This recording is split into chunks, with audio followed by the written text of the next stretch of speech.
Fairy Tales, Won't Forget, and Boogeyman all out now, man. 25,000 subscribers. We're gonna give away $100. Make sure I get into that. If you ain't got into that, make sure you tap in with that. Get tap in. And I need y'all tap in with the tap in. Like, comment, subscribe. We're gonna jump into the content. Let's go. Yeah, that's crazy too. And then look at this. He tweeted after that, I still can't believe that N-word called into a podcast to discuss the RICO case he got swept up in. That's some new shit right there. Is it really that crazy? It's pretty fucking crazy. I mean, but if you call into a podcast and make a statement and it doesn't really reflect, if you're not saying anything that you feel could be used in the case, then is it that big a deal? I don't know. I never had that's how I know you ain't got no lawyer. You're right. And you and your bitch is broke. Like, because your lawyer would advise you not to do, you know what I'm saying, what you doing.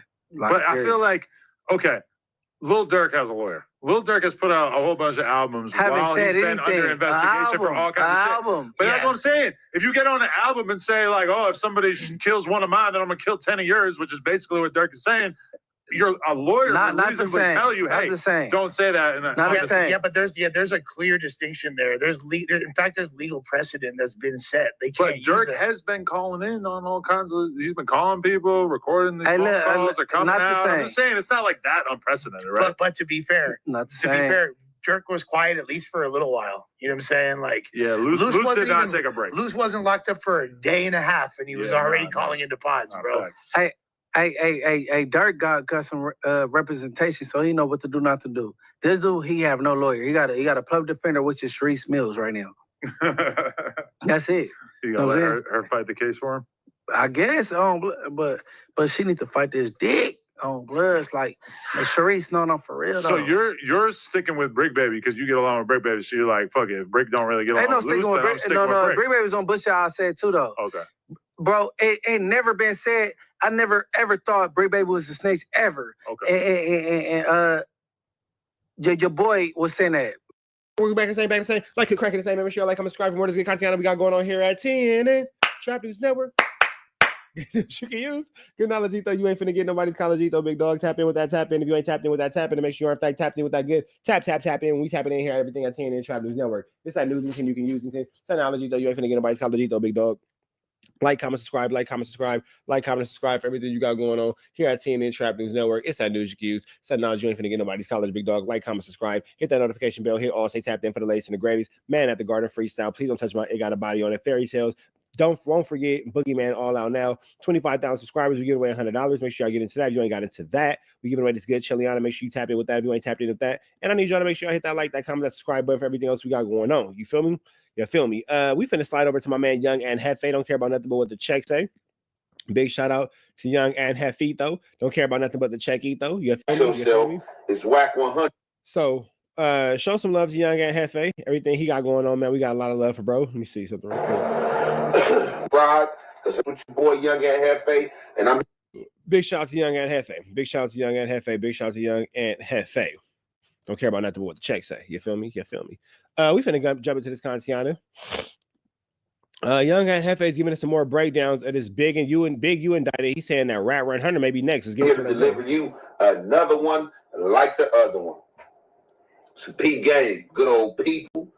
Hot topics is pertaining to Wack 100 and Big U. Y'all know the vibes, you know what I'm saying? So the question is Wack 100 next on that federal list, or does Wack 100 has all his affairs in order? Do he got all his ducks in a row? Is all his affairs in order? You have to wonder and or ask yourself, is a lot of these podcasters been on Wack tail? They've been pointing out. There ain't a lot of podcasters, nigga. It's me. I'm screaming from the mountaintop. This nigga's. Why niggas don't ever want to give me my credit? Why niggas always want to say, you podcasters? I'm the one giving niggas news they can use and knowledge they can't get in college. And niggas gonna say, oh, a lot of these podcasters, and then proceed to regurgitate everything I be saying. This is barnacles. A lot of suspect activity and or behavior when it comes to Big U and his dealings with Big U over the years. So we know over the years, him and Big U were tight-knitted until they got into it. And y'all know when it's beef, it's beef. You know what I'm saying? War is raw, raw's war. So once they fell out, You know, Wack went haywire crazy, you know what I'm saying, trying to discredit his person and all type of stuff like that. But beforehand, there's countless interviews that you can go through, names and places you can place Wack 100 at when this alleged extortions was going down. So we got Adam 22, you know what I'm saying, posing these questions and asking Wack 100 these questions. And it's a legit question. Is Wack 100 up next to be indicted? We don't know. But we definitely about to get into this content, and you already know it's the halfway and the half effect. Who's in my mind? Why does he think that? He says that you seem angry. This said it was already ball game. Remember, everybody nations they doing this Saturday. We don't want to hear Wack lie. I want to hear what Young and Hefe has to say. I actually don't care about Wack's lying. Out of it be tainted with some bullshit. Okay, so you guys see it there. This We know that Wack lies. I'm trying to hear what Young and Hefe got to say. is just some of what I'm talking about. So we got Adam 22 right there, you know, questioning Wack 100 about his dealings and business with Big U, you know what I'm saying, before the beef.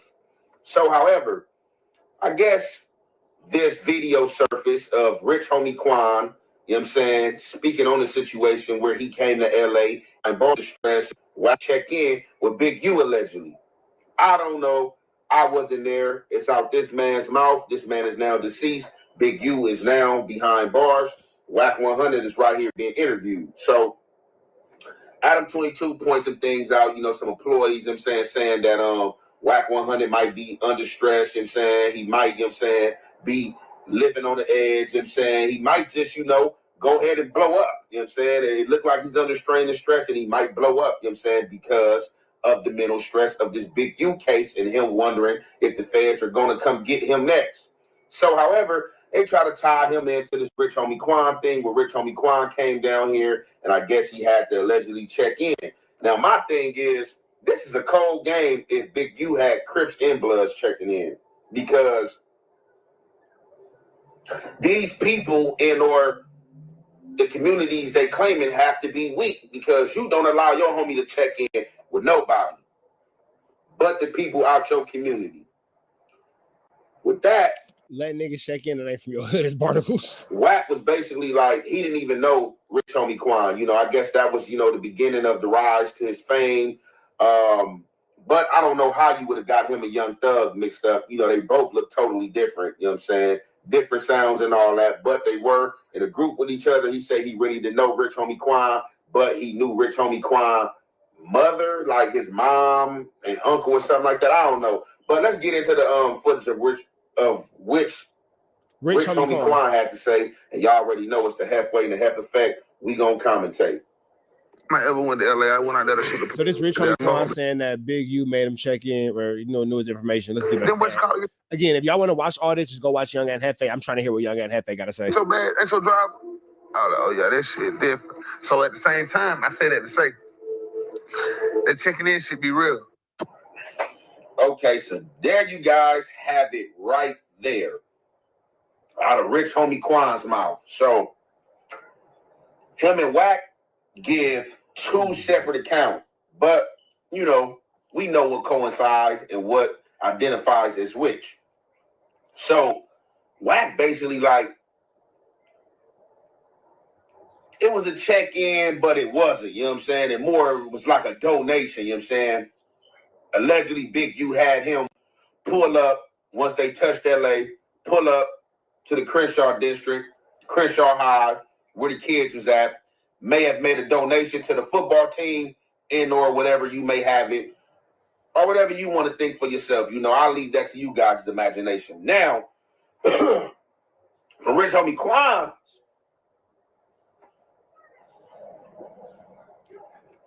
recollect or memory is that it was his first time in LA. So he kind of contradicts himself, because he say whoever he with, this Fly or T.I. guy, had told him, like, look, when we get to LA, we got to go check in with Big U. So he get told he got to get checked in with Big U. Okay, so we going to the Crenshaw district. Oh, my mom, okay, no, that's the blue side. He say when he pulls up, he see Wack 100 and Big U conversating, and that furthermore messed his mind up. because in his mind, he's imagining the old LA in the color times. You know what I'm saying? Blood versus Crip crazy. You know what I'm saying? That was just the common denominator before Crips on Crip. And or where he from in Georgia, you know what I'm saying? All the Crips out there, whether what hood all the Crips in Georgia for sure get along. It don't matter what politics they push, they get along. you from. So let's just say if you from an A-Tray out here or a 6-0, or A-Tray out there or a 6-0 out there, you know how A-Tray beef with neighborhoods out there it's a whole different ball game. Them guys are for one and as one, and they on some blue team stuff. Although they do get their ism from the homeland, from the land, but they still carry it on some cripping. So however, Rich Homie say he see that messes his mind up. Furthermore, he say allegedly that Big U told him what time he arrived, what plane he took, told him the stewardess that was on the plane, the pilot told him what hotel he was at, man, everything you can imagine and think of. He said it messed his mind up, and he said that check-in in LA is real. Not my words, Rich Homie. Now, go ahead, y'all can have it. Quan words. Wack said he might have put too much on it and gave it some sauce. We don't know. We gonna get into the rest of these clips in our audio, and y'all already know it's the halfway, the half effect. We got coach. And full paperwork, right? He never one time talks to Oscar De La Hoya, right? Conversation. That's a conversation about Wack extorting Oscar De La Hoya. All right, so right there, Adam 22 is on a full court press. So it looks like to a degree, Wack 100 may in factually have some of these ducks in a row and or have a comeback for what's being spoke against them.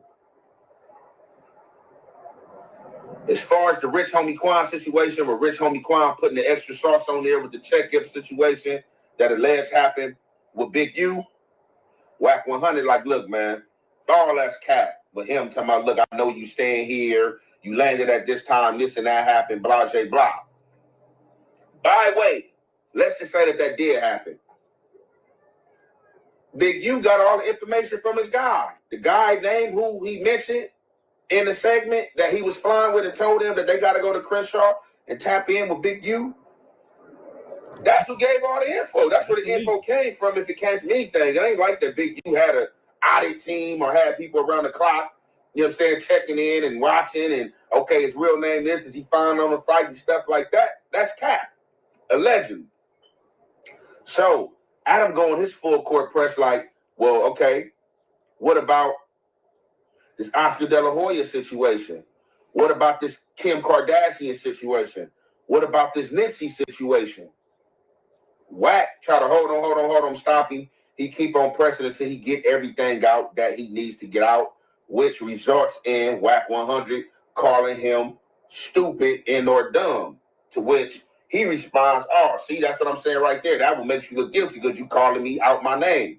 Wack like, no, because y'all stupid. And this how are you guys dumb, and this is how I'm about to debunk what you guys talking about. So he further decides to start with the Oscar De La Hoya situation. It looked like that Big U had allegedly came across something that Oscar De La Hoya may have had interest in and or wanted, being that it was in Big U possessions before he pressed play and or distribute this situation to the seeing of his fit. He hollered at Oscar De La Hoya, lawyer, hey, look, I got some information that dude might not want out there that's in my possession. But if he want to attain this, it's a price on it. And what's wrong with that? They do that legally every day out here. Second, it looked like that Kim K and Ray J spice, you know what I'm saying? Trying to get to you and that booty. You know? So basically, they're saying that Wack 100 might be next on this indictment. I'm gonna let y'all watch the rest on Young and Hefe. I gotta go ahead and slide over to jiu-jitsu. But Young and Hefe is making it clear, like I've been saying. I just want to make sure that everybody's on the same page here. And it looks like Young and Hefe is doing a bang-up job. So big shout out to Young and Hefe. We're gonna leave it up to him. But Wack 100 has been publicly extorting a bunch of people for years, online and offline. So we're trying to figure out why he's not in this indictment. Shout out to Young and Hefe, man. Make sure y'all watch the rest of this situation on Young and Hefe's channel. If you want to figure out how to get there, let me show y'all real quick, man. Young and Hefe right there. Boom, right there, man. Tap in with bro. Show him some love. Get him everything that he needs to get him where he got to go. And y'all know the deal, man. It's red dots to the left. Y'all know the rest. Hey, Young and Hefe, see what I'm seeing. That nigga should be on this indictment. Free Avenue Angel till he's free. We got y'all. We're trying to TNN Trap News Network. We back in this thing, like cracking this thing, man. Make sure y'all like, comment, subscribe for more of this good content we got going on here at TNN Trap News Network. Yes, that's TNN Trap News Network. Good news you can use. Get knowledge, though. You can't get nobody's knowledge, though. Big dog, tap in with the tap in to make sure you are in fact tapped in with that good tap in. Make sure you like, comment, subscribe for everything we got going on here at TNN Trap News Network. It's that good news you can use. That good knowledge. You ain't finna get nobody's college, big dog. Like, comment, subscribe. Like, comment, make sure you get that good subscribe button for everything we got going on here at TNN Trap News Network. You feel me? Like, comment, subscribe. Get into that if you ain't got into all of that. Now, get into the new music, man. Man at the Garden freestyle. Please don't touch my. Got a body on the fairy tales. All that sound now, as well as won't forget. You feel me? Wait, is Wooty Bam? Wait. Is that Wooty Bam or is this real life? No, this is real life. I'm real live right now. It was Wooty Bam, but I'm really live right now. Being greedy. You're messing up my intro, man. Make sure you get into this good content, man. Now, I will say this. The video you are about to enjoy is 100% entertainment. It's meant to be used for comedic and entertainment purposes only. Not meant to be used by law enforcement or any other type of flammery, skullduggery, or larceny. It's not meant to embarrass, shame, or give any type of distaste to anybody. We are just simply highlighting the facts that are already given to us through public information through YouTube, as well as giving our own comical relief to a interesting situation. For those of you guys who don't know, Officer Rat Run Hunter is being called as a victim in the Big U Rico. Let's see something real quick. Hold on. Wack 100 Big U Rico victim.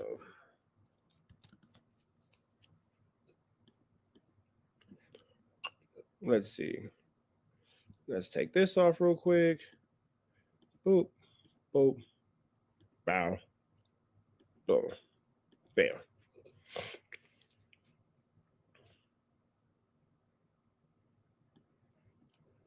Pull this real quick. Let's see. Wack 100 alleges Adam 22 was arrested by the feds amid.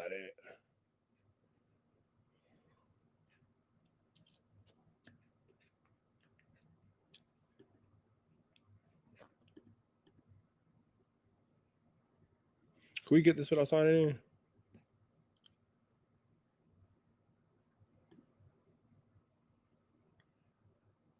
Let me see. So we can't get this without. Ah, man.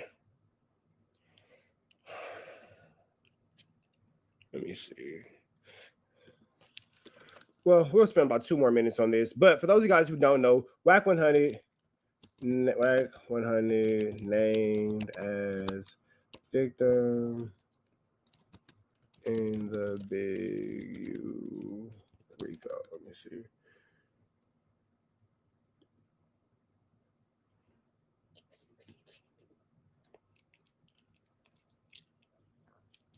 So this is just Wack 100 claiming Break Baby. All right, so for those of you guys who don't know, Wack 100 is named as a victim in Big U's Rico. Allegedly, Wack 100 was whooped on. This is him in academics. I'm not going to go through 45 minutes of academics talking about it. Apparently, Wack 100 was whooped on outside of the Novo by the Rolling 60s, where Wack 100 begged Big U for his life. Let me see. Academics asks. Yo, when Trap does the no jumper motherfucking documentary, I'm going to be on. I got popcorn. I'm going to have some wings. And you know what you did? Okay, yes, we're not going to go through that. You got all them in the same game. You guys go back and watch my last content. Wack 100 was begging for his life, and he said, "No, Big U, please, blah, blah, blah, Wooty Bam this." This is a video of Wack actually begging for his life. Let's go ahead and get into this. Shout out to Kimbo Greedy. Big shout out to Kimbo Greedy. He gave us his content. Let's get into it. Keep on let you guys keep on coming on here, comment. Niggas trying to take, I don't know if niggas just trying to find out the truth or niggas trying to take Wack's side or whatever.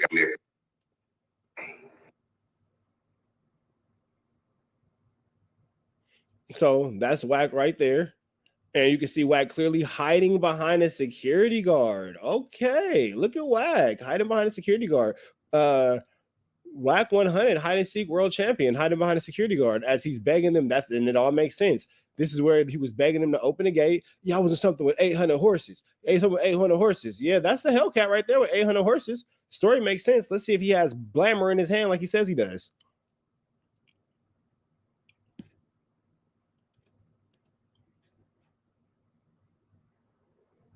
That's Wack's car. That is Wack's car. Hold on. What does it say? Where's the video? Where's the video? Here's the video. Interesting. Wack 100 is a mark begging to lift the ish up, talking about my wife and kids is here. He better act like it. That is actually what is said in the indictment. So it's actually more than Big U telling the story to potentially what happened, blah, blah, blah. It's looking like maybe Wack 100 was begging for his Lifington. It's looking like, unfortunately, Wack 100 was begging for his Lifeiana. Goodness gracious, she has some melon. She did, but Wackiana. Goodness gracious.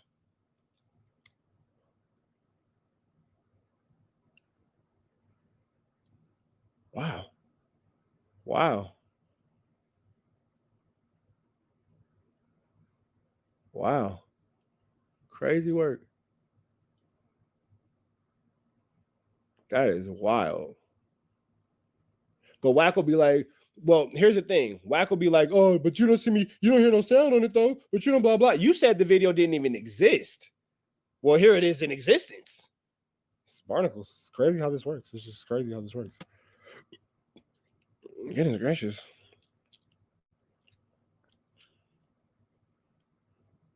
You could tell he an old ninja by how he got the rims on that Hellcat. And that's definitely the Novo. That nigga's trying to get up out of there. That's that parking lot. That's that parking lot. He's trying to get up out of there. Buster ran off his artist. Straight mark. Y'all hear it? It went down. Couldn't get his phone out fast enough. I'm telling y'all, couldn't get the phone out fast enough. The broke out of here, yo. Novo. Y'all see Novo? Y'all Novo, but don't worry about it. Name's hard. see it? Wack 100. Talking all that fucking shit. He got fuck up out of there. I bet that. Knock it off, bro.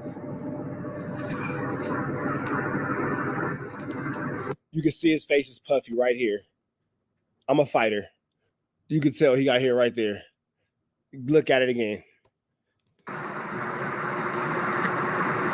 bet that. Puffy. Uneven from this side and this side. You got hit in your face for sure. Knock it off, bro. Right there.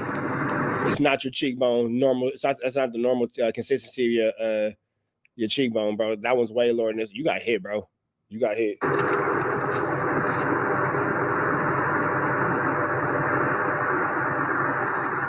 Knock it off. Knock it off. Niggas is weird, bro. I don't mind you telling the truth, but stop lying, nigga. That's lying. Yeah, unfortunately, it looks like he's telling the truth. That's out. 20 niggas, I ain't nothing.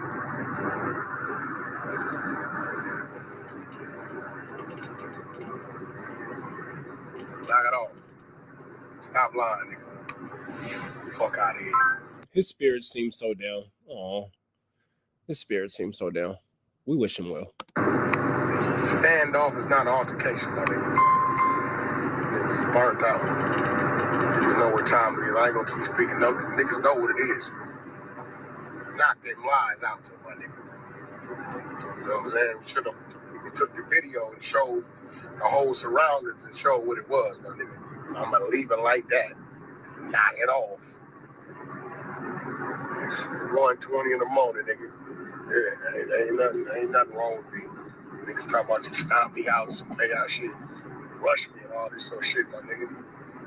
One swing and a square off is not a rush, nigga. Well, it looked like that one swing connected because now you can clearly see that he had a little bit of Barnacalias attached to his face for sure. He checking the hell out the mirrors. That shit off, bro. Being greedy, we got it, bro. Chill out. We got it, being greedy. Chill out, bro. Chill out. People wrist out.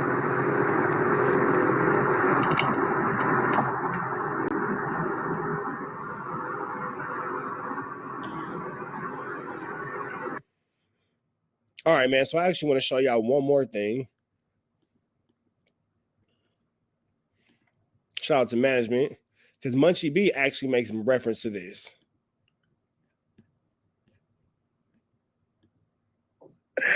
That's gonna be a big splash on the airwaves. I don't think Bricks. You said he was a 2 P's and a B. You know what I'm saying? From Roller 60 Crib, Lil Shitty is not a snitch. For Brick, when he was like, I could just still hear the desperation in his voice, like, stop talking about this. It's an open investigation. Like, charges ain't even. Should have smacked the phone. No disrespect, and you know what I'm saying? Adam, smack the phone, all right, in the conversation. Because Wack was saying some dumb shit and incriminating people, and he said incorrect shit, and you know what I'm saying? And the thing about Wack is, like, Wack's got to know this, that everybody respects and listens to his opinion. Like, he's a voice when people. Nah, I don't respect what he's saying. No, I'm saying, like, I'm talking about like the masses. When people Right. You're not from LA, or you feel me, you looking at LA. He's a figurehead. He's a leader out here that people respect, whether or not they know the ins and outs. You feel me? So if he says something, they gonna listen to. I had a bunch of people hitting me up, being like, "Your boy's a snitch. What's up with you hanging out with this guy? He's a rat." Da, da, da, da. Like, what the fuck are you talking about? They're like, "Oh, well, Wack 100 said this." Da, da, da, da. You feel me? Like, I'm at my kid's T-ball game, and the fucking random parents are asking me if I got a Fed case. I'm like, no, not me. Hey, bro, you can't put no cases on nobody or say nobody told. Well, I know real proof, bro, on for real, like. But because guess what, everybody say that Wack is a snitch, and y'all don't go with it. So if that's the case, like, you can't do that though, because everybody say he a snitch, he a fed, he has 2 back. Y'all don't go with it, so y'all can't go with the narrative that everybody else is snitch off a very minimal. Yeah, no one can say that. No one can say that he's a snitch because well, Wack, because like there's no. They can. Why? I mean, I'm not scared to say it because the evidence is there. Yeah, that's what I'm saying. I haven't seen evidence for sure that Wack is snitch. Okay, but all right, before we get out of here, this what I'm gonna say. Okay, listen, is y'all listening? Sure. Okay, you got confidential source, right? CIs. CS, a confidential source is somebody that's confidential, that you feel is, you could feel that they word is bond. You know what I'm saying? They're confidential source. Mm-hmm. So they considered him confidential source too, because he's a resourceful source, and he's from that walk of life or whatever.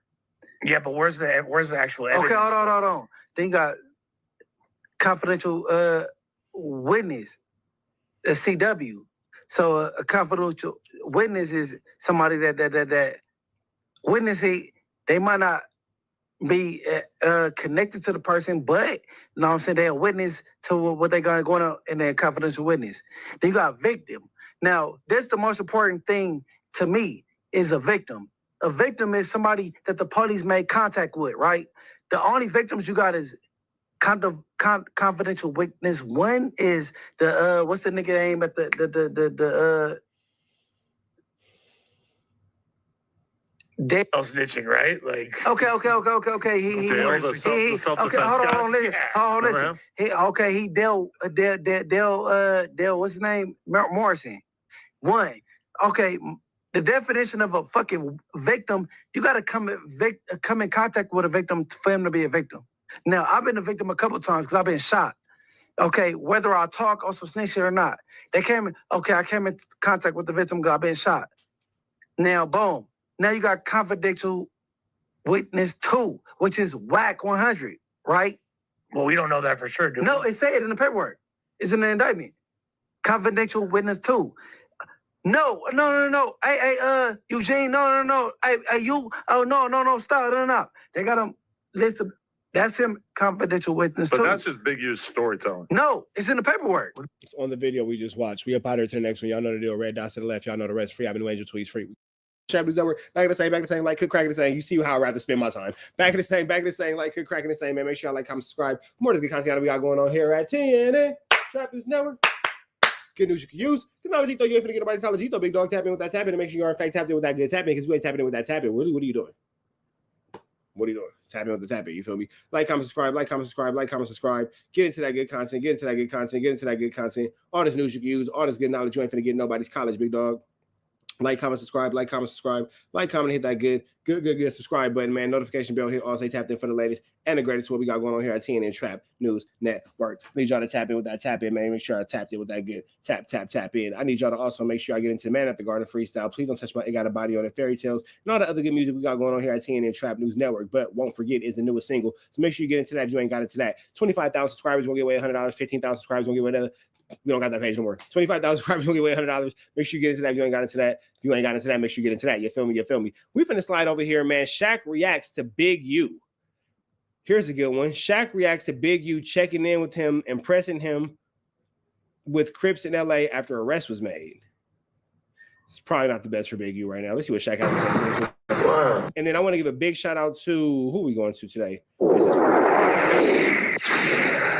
big shout out to Prophet Muscle. Big shout out to I messed that up. Words are hard. Prophet Muscle. Big shout out to Prophet Muscle. Words are hard. I'm showing him some love though. Make sure y'all show some love to Prophet Muscle. Give him a like. Give him a subscribe. Make sure you show some love to his page. We're gonna jump into this content without no further do's or don'ts. Let's see what Prophet Muscle has to say about Shaq. Let me see. Hold on. 2 times. Wow. Been on Crenshaw twice. That's it? 2 times.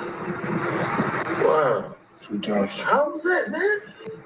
Listen, man, you know when you're not from a place, like one thing I always do. It was with Dildo, though. No, but before, I was like, one thing I don't do is disrespect the rules, whatever the rules may be.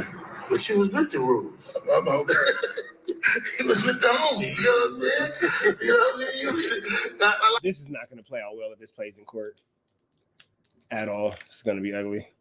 A lot of people don't know who Dildo was, man. No, I'm talking like when I first got there, like 96, 2000. Okay, yeah. Like, hey, man, I was Crenshaw. Like, cool. Yeah, 96 I was gone. So go down there by yourself. Like, all right, cool. Yeah, I think Dog was. Shaq was like, all right, cool. Don't go over on Crenshaw by yourself. All right, cool. Hey, man, I want to play for the Lakers. I don't want to meet the Clippers. You feel me? So, hey, you're right. You're right. Might mess around and get faded. I'm cool. Going in 96 too. Dog was doing time and I was doing time. And he was a good brother, Dog. Yeah, he was. Yeah, he was, man. I think Dog was sort of missed on the east side. He was one of the dudes that kept the east side solid. And then for LA, because LA is such a big city for Crips, it's such a big blue city. And then with hip hop being like, it's more, in hip hop, you see the picture of red. But when people come to LA, they have to get to understand how the culture works. And a lot of times, like with this podcast, people don't understand that checking in ain't about somebody pressing you or taking something from you. It's more about people knowing who to link up with, who to move around with, and for people to really understand who the marks are of the world. All these things are illegal. Yes, they might be painted in a way that seems welcoming. Yes, they may be painted in a way that seems not as bad as what they want it to sound like. But when you say that, hey, for any reason you have to check in with a private group that's not legally sanctioned by a tax-paying company, you're operating outside the parameters and guidelines of what the United States government will allow. That's for sure. So it's not, let's take it to a different aspect. Outside of you guys moving around, let's say in criminality, let's not even take it from that. It might not even be nothing criminal. The fact that you're having someone protect you and the government is not getting their piece of that taxes from a on paper protection agency, or be quiet, dog. Should be rude.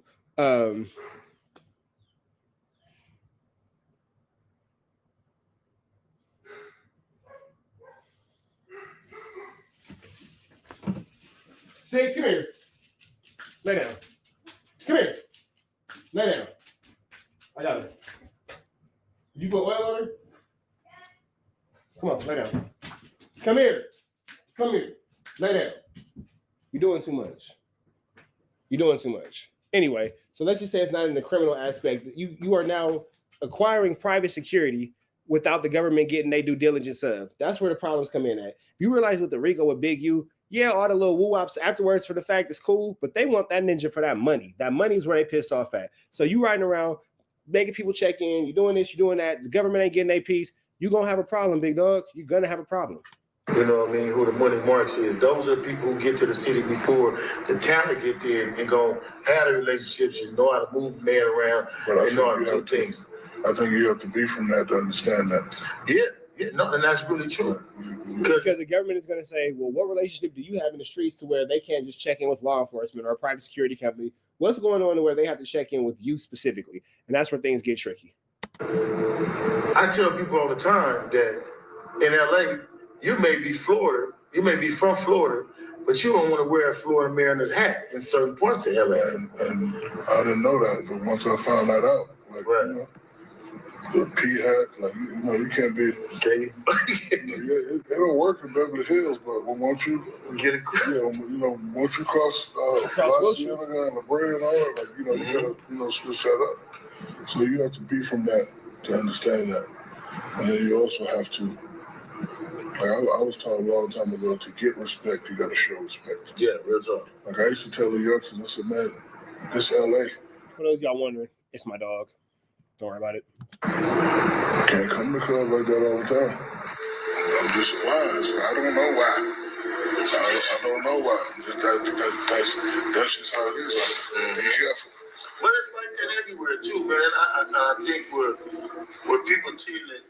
It's just LA is just a larger market because it's so much. So, because me myself personally, when I go to New York, I check in with my partner. When I come to certain places, I call them and check in. If for nothing else, to know where to go have a good time and where not to go have a good time. Yeah, but like I said, if you're not from that, check in means something different. Yeah. When I go to Atlanta, I check in. When I go places, I check in. And I don't think nobody is safe. I know dudes right now from LA who are actual gang members who have been robbed for their jewelry, who real killers. They checking in with who, the boogeyman? Did y'all hear the stories of how many rappers Big U set up? Said these individuals were extorting Shaq. Listen up here, checking in just means letting people know where you stay at so you're gonna get robbed. The only place you should check in is at the hotel. And shit, you a sucker for promoting it. We're going backwards in our community by checking each other. We have to help each other. The only man in the world. All right, man. Big shout out to, what's my man's name again? Prophet Muscle, man. Big shout out to Prophet Muscle. Make sure y'all show bro some love. We just gave him a subscribe. Make sure y'all do the same thing. Big shout out to Prophet Muscle, man. Much love, much respect to Prophet Muscle. We up out to the next one. Y'all know the deal. It's free. Avenue Angel Tweets free. Y'all, we're trying to type in TNN Trap News Network. We back the same. Like, cracking the same, man. Make sure y'all like, comment, subscribe. More of this good content we got going on here at TNN Trap News Network. Good news you can use. Good knowledge, though. You can't get nobody's college, though. Big dog, tap in with that tap in. Make sure you're in fact tapped in with that good tap in and everything we got going on here at TNN Trap News Network. It's that news and you can use it. It's that knowledge, though. You ain't finna get in nobody's college, though. Big dog, tap in with the tap in. You feel me? Get into this good content. Get into this good content, man. Make sure you get into that. If you ain't got into all of that, we got news you can use. We got knowledge. You ain't finna get nobody's college, big dog. Like, comment, subscribe. Like, comment, hit that good subscribe button. 25,000 subscribers gonna get to this good Chiliana. And make sure y'all get into all the new music. Man at the Garden. Please don't touch my It Got a Body on it. Fairy Tales. Won't forget it. Boogeyman. They all out now. And I'm giving y'all more new music coming this weekend, man. So make sure y'all continue to tap in with the tap in because we are going to load y'all up here at TNN Trap News Network. All jokes aside, figure out where this is because we're doing that this summer. We finna go ahead and slide into this good Contiana, man. Helicopter got called on us. Our employee got arrested again. I don't know what the hell is going on. It's a lot going on in LA. We finna go ahead and slide over here, though, man. They say they got Wack 100's paperwork. Now, this is what I want to say. The thoughts and opinions given in this video are not those of the thoughts and opinions of TNN Trap News Network. We're going to go ahead and show some big love to, where we get this from. We're going to show some big love to Street Certified News. Big love to Street Certified News. We just gave them a subscription. And wow. So he's been saying this for about a year now. It's a part one. It's a part two. Okay, so big shout out to Street Certified News. He's been breaking some things down for us. It seems like he's been big on this. Big shout out to bro, man. Show him some love. Give him a like. Give him a subscribe. Make sure y'all shouting this page out. Come on, bro. Don't be weird. Hey, Rich Trapper Mafia, don't be weird. He giving us news we can use, and now you can't get nobody's college. Don't be weird. Go over here and show Street Certified some love, some news.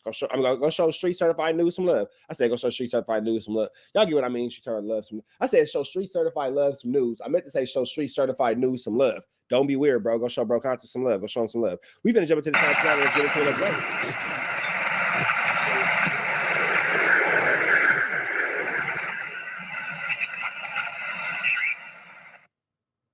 Street Certified News. What's going on? I'm Larry Hoover Jr. and I'm rocking with Street Certified. Man, first, you guys always support our videos. We greatly appreciate it. This week, man. Shout out to Street Certified News with a chunky pendant. I see you, bro. Chunky P. I see you, bro. Chunky pendant. I ain't never mad at a ninja getting no chili. That's right, bro. Chunky pieces. That's right. I see you ain't got no old little bitty dirty rope like Wack. You doing your. I see you, bro. Keep winning, bro. I ain't mad at you. You know what I'm saying? With all this rolling 60 stuff going on and Big U, and there's been a lot of people that have like kind of come out just more than us and have really had negative words for Wack 100 regarding his information and how he shares information and how it could potentially be helping law enforcement. Wack 100 continues to claim that, you know, he's a street guy and he abides by street codes and street rules, but he always seems to find himself embroiled in situations where he's given a little bit too much information to law enforcement, or he's being treated a little bit too lenient by law enforcement. Although we're not really gonna get into the Big U shit, we might get into it a little bit later. We wanted to get into a 2006 gun case where Wack 100 and his brother, both convicted felons, were caught with seemingly an artillery of firearms. So shout out to Active Chuck's Deuce M is down there in Texas, so he'll talk to us about that later. In part one of the video, we spoke with gangster documentarian Al Prophet. In part two, you know, we're really gonna break down this 2006 gun case and how it coincidentally lines up with an older story that we told you guys about Wack 100 getting caught on wiretap with the Stutterbox, Liddell Rawls, Mark Stevens case in the Main Street Mafia Crips. So, hey, man, look, with no further ado, it's all gonna come together, man. Trust me, it's crazy. So, hey, with no further ado, man, it's your boy Michelle Buckle, man. Street Certified. April 16th, 2005. Safety trooper Darren Chase was on a routine patrol on Interstate 40 in Wheeler County, Texas, when he would pull over a 2005 Cadillac for driving 77 in a 70-mile-per-hour speed zone. The driver, later identified as Cash McElroy Jones, stated that he was a truck driver and always ran about 5 miles over the limit. He also stated that he was en route to Tulsa, Oklahoma for a funeral. At some point during the traffic stop, the trooper would ask Cash Jones for permission to search his vehicle. After denying the request, K-9 units were called to the scene. During the search, troopers located a black rifle, black shotgun, a loaded black pistol, along with several clips and large amounts of ammunition for each gun. Following the recovery of the...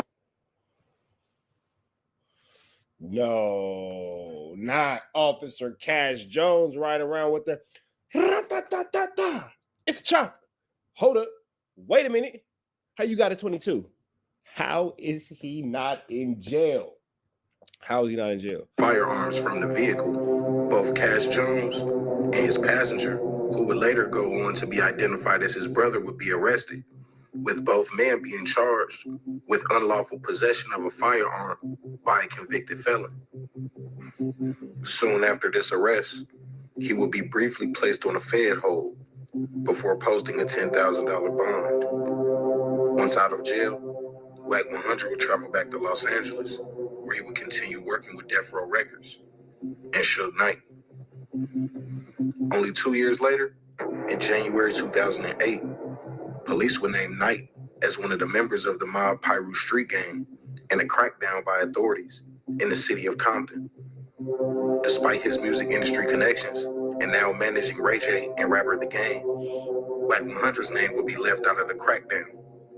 In that same year, Cash Jones, aka Wack 100, will be caught on wiretap, informing business partner Mark Stevens that the Main Street Mafia Crip leader Liddell Rawls was under investigation for the kidnapping and beating of Robert Ross, which is a federal crime. That is aiding and abetting to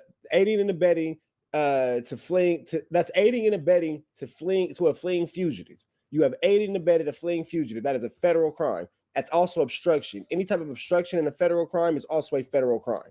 If you obstruct a federal crime being investigated, you are now charged with that same, not that same federal crime, but that level of obstruction is on a federal level. So how the hell is this man not in jail? 2006, nigga, you've been on this paperwork since 2000, so damn near 20 years. Nigga, it's 2025. Hey, Stutterbox, Liddell Roll. Hey, AD, that's your unk. AD, that's your unk. That's your unk. Smack T-Rail, that's your unk. That's your unk. Who prosecutors said was the leader of the Main Street Mafia Crips gang, would be accused in a criminal complaint filed in February 2011 of directing members to kidnap, beat, and rob the victim, Robert Ross. CS2 Back will play a pivotal role in that case, both helping authorities connect the dots to Dale Dog via the wiretap phone calls and eventually helping Main Street beat their case. Let's play Stutterbox talking to Wack. Here's what I'm trying to figure out, though, Box. Help me understand this, because me and you both know that whole case was your thing. What is Mark saying I had to do with the case, bro? Right, listen, in the paperwork, it said you tried to call Dog, remember? He didn't want to take your call. I couldn't tell you. I talked to Dog. But he said he didn't talk to you. He wouldn't take your call. That's crazy, because when me and Wack got into an argument, I said, why you didn't go to Del Dog funeral? Me and Del Dog wasn't cool. Why would I go to Del Dog funeral? Now you saying that you talked to him. So this came out well after. And that's why I said it in the argument, because I was knowledgeable of this information. And I pressed Wack. I said, nigga, that's why you a snitch. Nigga, you ain't go to Del Dog funeral because you a rat. Nigga, you can't go over there. They would have did it to your stupid ass. No, why would I go to Del Dog funeral? He wasn't cool. Now here you are saying that you talk. Come on, bro. Come on, bro. But they said he wouldn't talk. Yeah, and Dog said he was cool. He didn't want to talk to you in the paperwork. That's what you said was going off of what by any means necessary. You remember that? And he was, why would I talk to Del Dog? Me and Del Dog ain't cool. He was mad as fuck that I brought that up. He was hot. That nigga was hot. Hot. Main Street shit, that was your play. I had nothing to do with it. I was a victim. Only 1 month. I was a victim? Wait. Can somebody clip this? Can somebody please clip this? Can I get a designated clipper? Can I get a clipper, no NBA? Can I get a clipper, no haircut? Can I get a clipper in the chat real quick? Can I get a clipper in the chat real quick? No NBA, no fades, no barber. I was a victim? No. Cash McElroy Jones? Cash McElroy Wack 100 Jones a victim? No. Can't be. Barnacles, let's get into this. After the indictment of the Main Street Mafia Crips. He's gonna call himself a victim right here. Shh, don't tell nobody it's a secret. On March 9th, 2011, Cash Jones, aka Wack 100, would appear in Texas State Court. It said you tried to call Dog, remember? He didn't want to take your call. I couldn't tell you. I talked to Dog. But he said he didn't talk to you. He wouldn't take your call. But they said he wouldn't talk. Yeah, and Dog said he was cool. He didn't want to talk to you in the paperwork. That's what you said was going off of what that whole Main Street shit, that was your play. I had nothing to do with it. I was a victim. Only 1 month. A victim. You was a victim. You got touched by a book. Never mind. After the indictment of the Main Street Mafia Crips. On March 9th, 2011, Cash Jones, aka Wack 100, would appear in Texas State Court to have his charges finally dismissed from that 2006 unlawful possession of a firearm case, where he was caught with multiple firearms and ammunition. The stated reason for the dismissal was not lack of evidence or a violation of Wack 100's rights, as he claims, but based on the paper. Hold on. Run that back one more time. I'm sorry, there was a bitch in my chat. I couldn't hear it. Let me hear it one more time. Missed from that 2006 unlawful possession of a firearm case. Cash Jones. That was your play. I had nothing to do with it. I was a victim. Only 1 month after the indictment of the Main Street Mafia Crips. On March 9th, 2011, Cash Jones, aka Wack 100, would appear in Texas State Court to have his charges finally dismissed from that 2006 unlawful possession of a firearm case, where he was caught with multiple firearms and ammunition.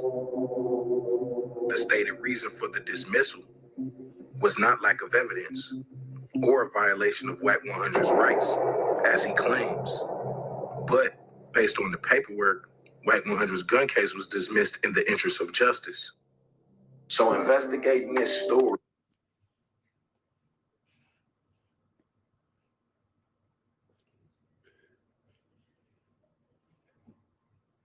If a felon is caught with a firearm in the state of Texas and it gets picked up by the feds and their case gets dismissed in the interest of justice, is it safe to say that that person has become a cooperant of the feds, meaning he's a snitch? Not necessarily. If a case gets dismissed in the interest of justice, it can happen for various reasons that don't involve cooperation with law enforcement. It might be due to lack of evidence, procedural errors, or other legal factors. Being dismissed in this way doesn't automatically mean that the person has become a confidential informant or has cooperated with federal authorities. Each case is unique, and the specifics would determine any potential cooperation with law enforcement. Is it more likely or unlikely that that person has become an informant? It's hard to generalize.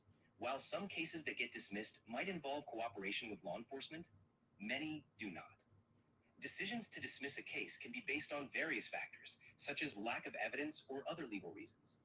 Without specific information, it's not possible to determine. So right now, we're not saying he is. Right now, we saying he not. We're going to let it continue. Let's see. We tapped in with our brother Deuce M's from Aspen Chucks, a very popular California-based media company. They really tapped into the. It's a 50-50 snitch. It's a 50-50 snitch. More snitchy than I would like, but it's a 50-50 snitch. If you would be cool with a nigga who was even a 50-50 snitch, let me know in the chat, because I can't even do a 50-50 snitch. That's too close to 100% snitching. And you know, Deuce M's, man, this is somebody who, when it comes to Wack 100, man, he's done extensive research on this guy. He really breaks down, you know, how Wack 100, you know, and why he concocted this whole improper search and seizure thing. So this is my question. So Wack has addressed this before, right? Because we know the story real. We got the paperwork. He can't dispute it. It's a real case. He really got caught with hella guns as a felon in Texas. With other people. And his brother was a felon, right? So it was two felons that got caught. Right. So wait, two felons? I forgot about that. 60-40 snitch. So has he ever explained how these charges got dropped? Because you sent me the paperwork and I see what it say. And it says in the interest of justice. I sent you the video where he claims that it was dismissed for illegal search and seizure, right? Now, within that same paperwork that you got, I got that paperwork from the clerk of Wheeler County, Texas, the deputy clerk, old Debbie McLaughlin, right? And you probably can see that on the email, right? Right. To verify where I got it from. And there was a motion to suppress the evidence, which essentially argued fruits of a poisonous tree based upon the argument that this was an illegal search and seizure. Right, I saw that. And the judge denied that. Right. Now, Wack, I'm going to send you the thing where Wack, the clerk, old Debbie McLaughlin, right? And you probably can see that on the email, right? Right. To verify where I got it from.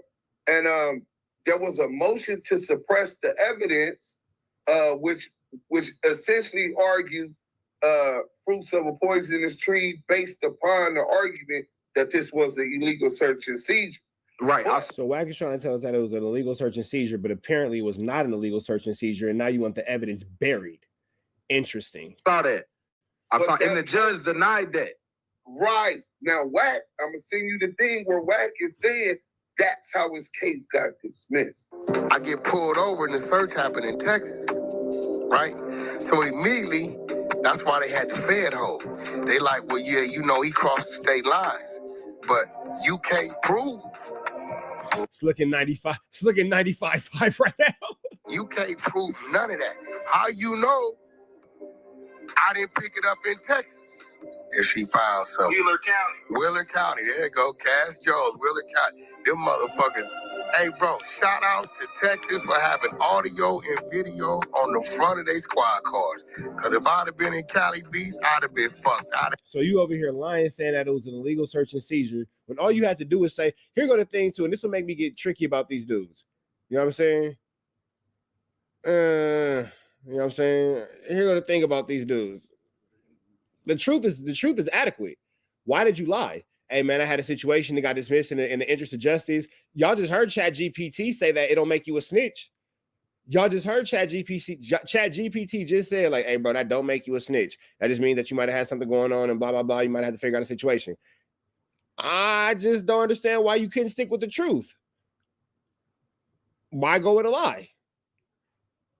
The ChatGPT just said it doesn't make you a snitch. Just barnacles, unless you a snitch. Yeah, it's looking like Wack is a rat. It looks like Wack has been ratted since 2006. Since having a case in Wheeler, Texas. They had to take it. Hey, because they had to write the report based on the audio, the video and the audio. Yeah. Like if I had have been to California, it'd have been my word against theirs, but an ex-con word against theirs or how they got it.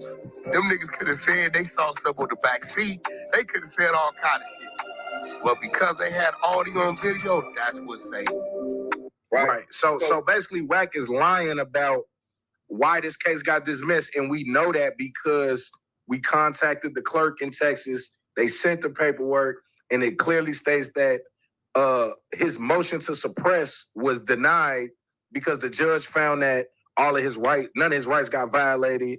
They did the right kind of search, and this is what they found. So then when they had the right probable cause. So he didn't get that evidence suppressed. So then when I see the motion to dismiss and the judge grants it, and I see it's a list of all of these things that it given life. What's it do? Could be. Hold on, let me get my big old face off this camera so y'all go ahead and see. Evidence is insufficient. Defendants was sentenced in another case. Complaining witness has requested dismissal. Case has been refiled. Defendant is unapprehendable. Defendant is deceased. Blah, blah. Come on, bro. If the evidence was insufficient, like ChatGPT just said, it would be on there, but that's not what it say. It's not what it say. If they had another case, all the excuses that ChatGPT just gave that you couldn't be a snitch are not on here. Barnacles. We tried to give you a way out, Rat. We tried to give you a way out. Right. And it's a lot of checked. You said what? One of the boxes is checked. Right, only one of the boxes is checked. But the things that it could be were surprising because it was like lack of evidence. Nope, that's not the. Where is point and shoot when we need it? Where's Yazzers? Where's Don't Panic? Where all the little pages at? Problem. Illegal search and seizure. Nope, that's not the problem. Like I think it said something like the person that died or something. It was like a few different reasons why they would drop the case. And none of those things were X'd off except for this thing that they call in the interest of justice. What's your take on what does that mean when a person get a case dismissed? Like what is in the interest of justice? What does that usually mean? That was the first time I ever heard it, right? So in the interest of justice essentially means that the prosecution filed that motion to dismiss the case.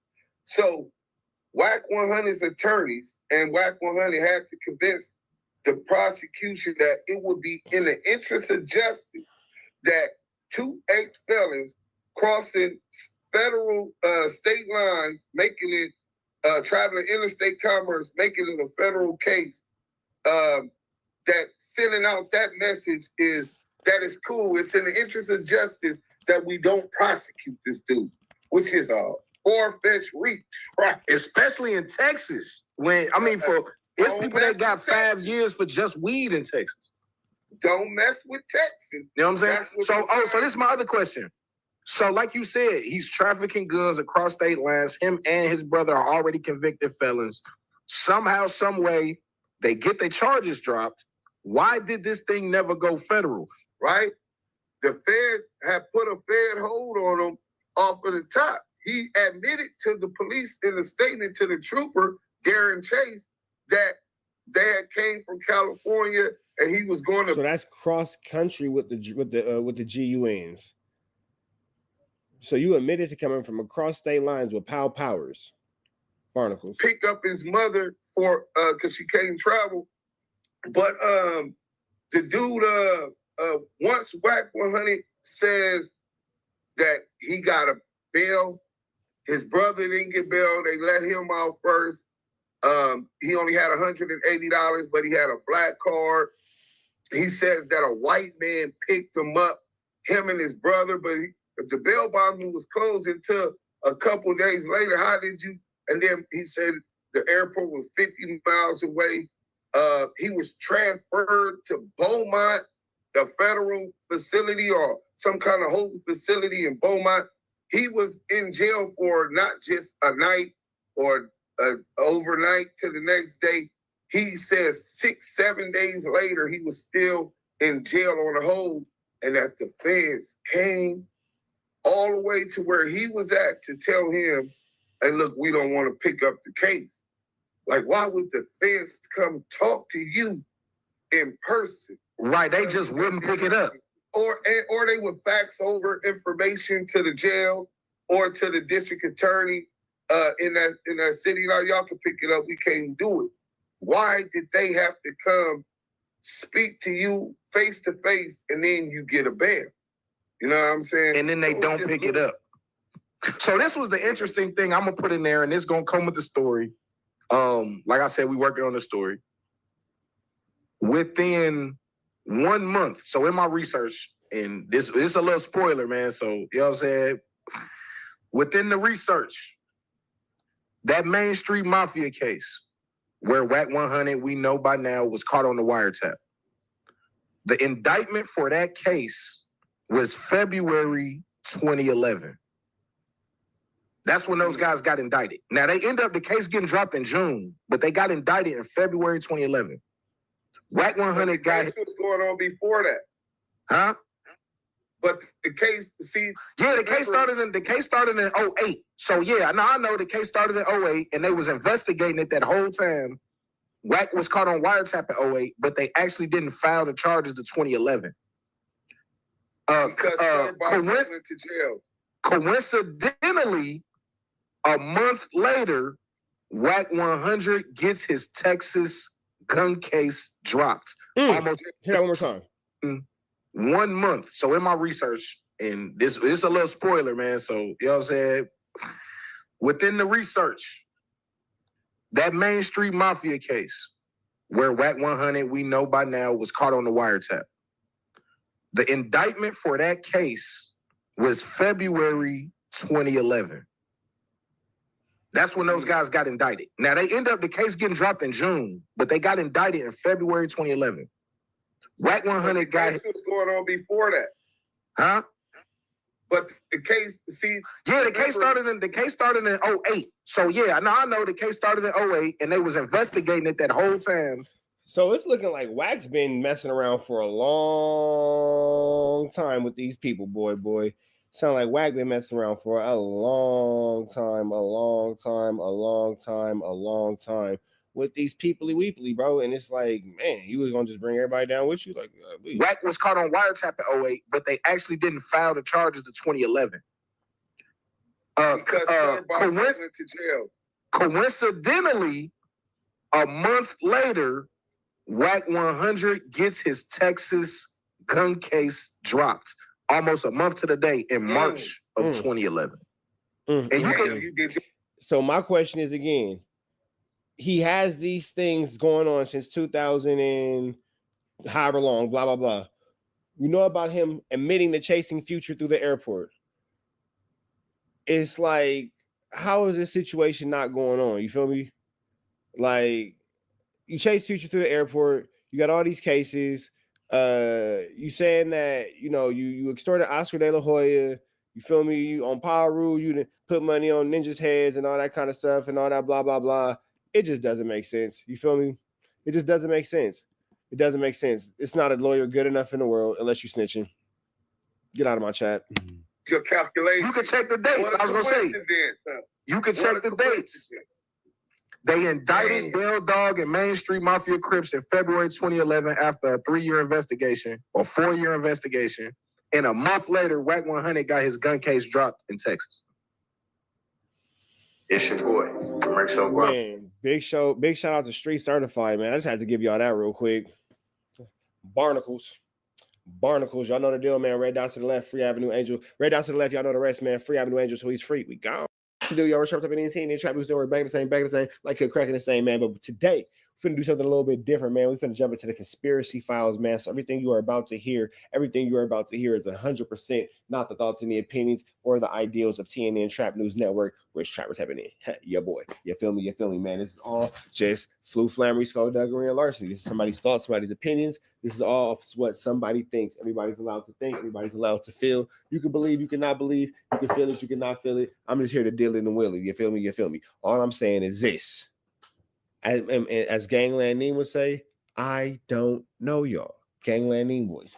But no, when it's all really said and done, it's all said and done, it's done and it's said. I don't got nothing to do with this. I'm just giving y'all some news y'all can use, some knowledge. You ain't finna get nobody's college, big dog. Somebody has sent me this earlier this in the week. Today is Thursday. Somebody has sent me this earlier in the week, and I have been meaning, to get to it, and I have yet to have some time to with everything going on with this crazy Rico going on. But in light of, somebody came to me and they said, hey, man, you need to check this out. And this is with Draco. This is why Big U is accused of allegedly having Draco the Ruler unalived. We finna jump into this, Kantiana, man. Now, again, these are not the thoughts and the opinions of TNN Trap News Network. This is all the conspiracy theory. You feel me? Conspiracy theory. But I want to give a big shout out to who we looking at here. Hookah Anonymous, excuse me. Big shout out to Hookah Anonymous. And we finna jump into this, Kantiana. Let's see what we're talking about. Let's get into it. Let's go. I said, listen, I know where is that did Draco like that. Where you at? You gonna see him on FaceTime with Draco the Ruler the day before he died, and me, because I put him on the phone with Draco the Ruler, and then he pulled up.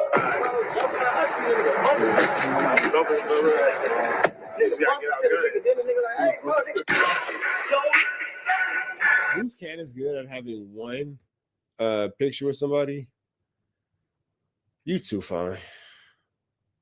Loose Cannon is really good at having issues with somebody or taking a picture of somebody and stretching out that picture to make it seem like he has done so much more with a person than what he's actually done. But in actuality, he hasn't done anything.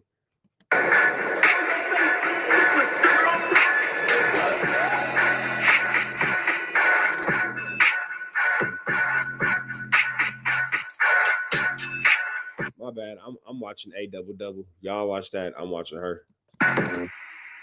Here's why it's never a good idea. I can listen. To put street business on social media, as I always tell y'all, because you leave digital footprints that can later be used against you, whether it's in a negative way or positive. And I think it's safe to say the way everything is unfolding with Big U situation and Loose Cannon, they have left a lot of breadcrumbs, mostly Loose Cannon, on social media for people to start putting the pieces to the puzzle together. Now, I'm not saying this is true or it's 100% confirmed, but what I am saying is that since Draco's demise, his passing has always been weird on how everything transpired, and judging from what we're seeing in the media now, it's a possibility that he was set up the whole time, but not by who we thought. Here's why. We all know the story we've been told about Draco's passing, which was back in 2021 on December 18th.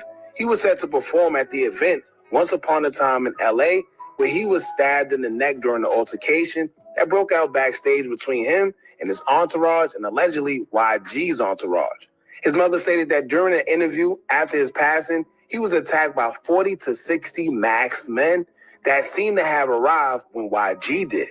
Now, ironic, there was no security that broke up the scuffle that seemed to have lasted longer than it should have, which led to his mother filing a lawsuit against Live Nation. But aside from just the lack of security, 40 to 60 masked men sounds like they were not there by coincidence, but it seemed like they had an agenda to carry out the whole time. Keep in mind that Draco was the only one that got stabbed out of everyone, and I don't even think YG ended up performing. Now, here's what's interesting. Everything was set up to seem like YG and Draco's beef is what led to him losing his life, and being that both of them rep two different sides with YG being Blood and Draco being Crip, it's believable that these two got into it, and that's what led to them losing in a Blood versus Crip war. But seeing how everything played out with Nipsey Hussle and Big U, I seen similarities within Nipsey and Draco's situation. Now, according to Wack, Loose Cannon, and others, the time Nipsey Hussle was doing a video shoot with YG, it's been said that Big U didn't like the idea and called around to have guys try and backdoor Nipsey at the video shoot. However, Nipsey was well loved amongst the guys, and instead of carrying it out, they warned Nipsey to not go to the original location. They were going to shoot a certain part of the video. Got a call. The back door was ordered on Nipsey Hussle by Big U. But instead of filling the order, Nipsey had so much love, they gave him the heads up. Nipsey's team didn't arrive yet. Called the team, tell them to turn around, head to the Marathon store. Then YG called, where you at? We got to finish the shoot. This song's a hit, guaranteed. That's when Nipsey told him, you know what? Come down to the hood. Let's shoot it down here instead. They can't backdoor me down here. And YG went on his way. But during the shoot, Big U and company came through, kicking down cameras, trying their best to stop it. So with that in mind, Nipsey told YG to come to a different location, and they would end up just doing everything there, and Nipsey dodged a bullet. But the part I'm looking at is that Big U, who was a fellow Crip, is the one that tried setting Nipsey up, and they were friends. But if Nipsey would have never got the heads up and the guys ended up setting them up, from the outside looking in, everyone would have assumed it was a blood versus Crip situation and thought that Nipsey was a target of gang violence. Damn. That's a deep plot. That's a deep plot right there. See how it thickens like oatmeal. We know on my boo. She thick. All along, it came from his own thick as fuck. Own people. Like syrup in the freezer. So when you see that, and then you hear that Loose Cannon was talking about people checking in with Draco the Ruler just days before he passed, and then he shows his distaste for it, and then Big U pops up, starts to make you wonder. And then with Big U having allegations of extorting guys and wanting them to check in with them, doesn't make it any better. Especially when you could tell that Draco wasn't with anybody trying to bully him or take anything from him. Then after his passing, you see Loose Cannon speaking on Draco's brother Ralphie the Plug in a disrespectful manner, also saying during the interview how he told Ralphie who unalived Draco and had it dropped, but he claims that Ralphie was scared. Well, now the first question is, how do you know who the person that unalived Draco is? But I think we all know at this point. He did call out Big U for allegedly having some involvement, but we'll get into that a little later. Loose Cannon been saying things about Draco the Ruler and Nipsey's passing and Big U allegedly having involvement for months. But I guess nobody was paying attention. Now remember, Loose Cannon and Big U were very cool friends. This is why I say the worst enemy to have is someone you once considered a friend. Why? Because they know. Man, or one of these hoes get mad and start acting up. One of these hoes get mad and start acting up. It ain't nothing worse than a friend that became an entity. Ain't nothing worse. Words are hard. Ain't nothing worse than a friend that became an entity. I'm looking at a double. I got distracted. It's goodness gracious. There's a lot of ass on this camera right now. Friends that became an enemy, or can't nobody you like that girl that you was. Hear what I said. Can't nobody like that girl that you was. Everything about you. They know some of your secrets. They know some of your dirt. They know the locations in which you and your family may stay. They know the places you frequently attend. And it's just bad. Having a frenemy is worse than having any other enemy you may not know. Now, in this situation with Big U and Loose Cannon, it seems like they fell out, but Loose Cannon's disdain for Big U may have landed him in the hot seat with police. Reason being is they are very aware that he has inside information concerning Big U, and this is because he's been doing interviews in his own podcast, exposing information and dirt that he has on Big U. So basically, the police knows for a fact that he has information because it's already on. So basically, he's going to be made to snitch because, idiot, you put it all on social media. So now you have to tell us everything that you know. We're going to put a case on you, stupid. Social media. It's videos like this where he's alleging that Big U set Nipsey Hussle up, and Nipsey Hussle threatened to expose Big U a week before he passed away. That will have police asking him about things like this because he clearly knows something. So now, some of the charges that Big U are brought up on, they're going to want help in getting evidence to help those charges stick. And who's better to get than someone you know has information and know is an enemy of Big U? Now, I'm not saying Loose Cannon is going to cooperate because we don't know. But what I am saying is, if he doesn't decide to work with them, they're going to make things very, very difficult for him because they know that he knows information. So Loose is going to be put between a rock and a hard place. However, let's get into the situation involving Draco the Ruler, Loose Cannon, and Big U. Now, first and foremost, rest in peace of Draco the Ruler. And y'all let me know if something just don't sit right with y'all after hearing everything that Loose Cannon has to say, as well as videos proving his points. Now, before we get into it, make sure you hit that thumbs up button so we can get this video into the algorithm. And if you're not subscribed to the platform already, make sure you do so now. Now, to the post right here will say, quote, "Now, this only proves Draco was associated with them. As a civilian, we need justice for Draco. Loose Cannon said they know who did it." Now, another person would say, whoa, Draco the Ruler with Loose Cannon in LA days before he was stabbed to death. Draco was speaking on how easy it is to get caught lacking in LA. Then Big U mysteriously pulls up. Now, although he said this is days before, Loose Cannon did a podcast about this whole situation. And he says this wasn't days, but this was literally a day before Draco was unalive. So this is Loose Cannon tying Big U to another 187. Goodness gracious, Loose Cannon. Goodness gracious, Loose Cannon. Golly. Y'all check this out. We got here shopping and posting pictures and all that. The money wise and all that extra. Thinking they got these restaurants, thinking they local and Beverly Hills and all that.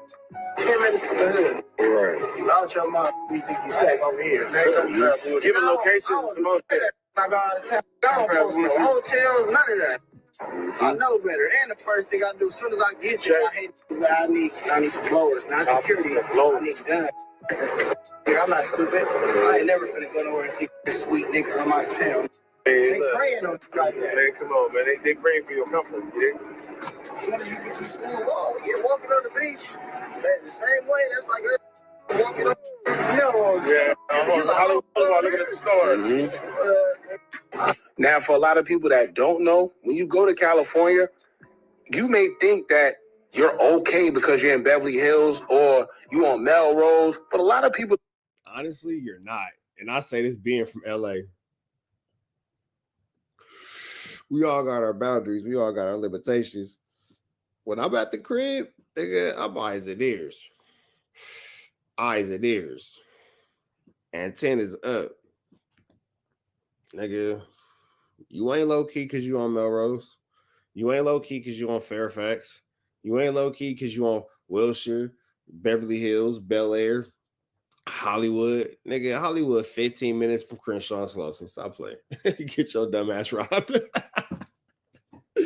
Get your dumb ass hit. Wait, nigga. And you know what the crazy part about it is? If you know, Hollywood technically right off Crenshaw.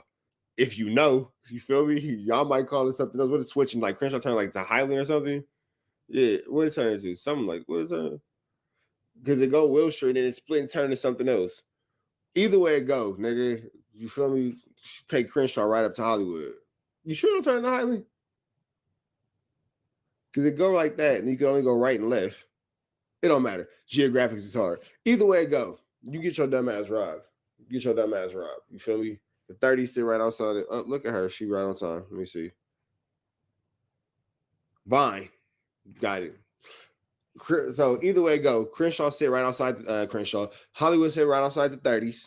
Which sit right outside the 40s.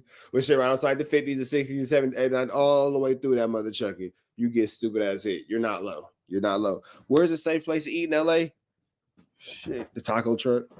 Probably safest at the taco truck, for real. Because you ain't nothing gonna go down at the taco truck, especially if you in the hood, because the Mexicans ain't finna let you mess up their business or whatever they got going on. Probably do better at the taco truck. You feel me? People don't know that the hood, right?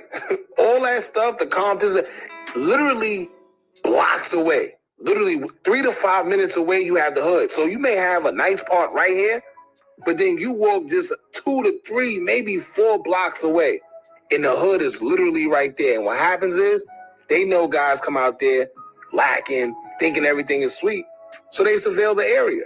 Yeah, they over there. They like, all right, I know you're gonna be over here. I know you're gonna be shopping because if you don't have money, what are you doing over here?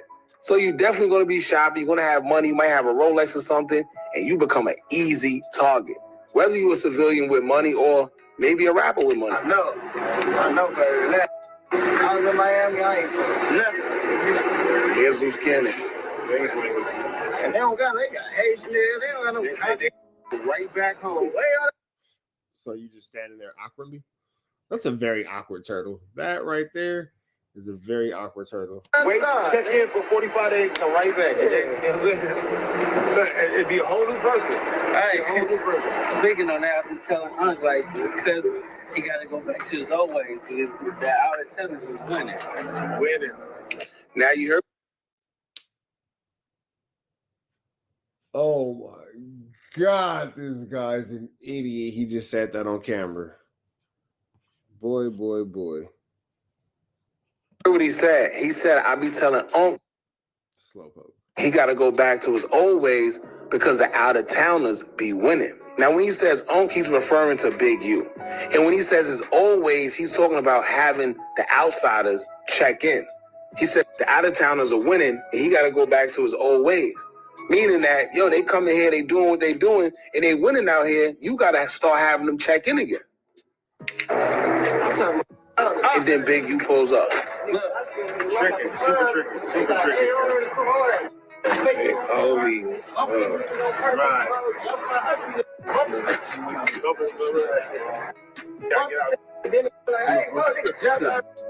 Keep in mind, that was a lot of admission of crime on this. It's a lot of admission of crime. God bless the dead. God bless the memory of Draco the Ruler. So he obviously can't get charged with anything current situations. But goodness gracious, there's a lot of admission of firearms in this video. Goodness gracious. It was a day before Draco lost his life.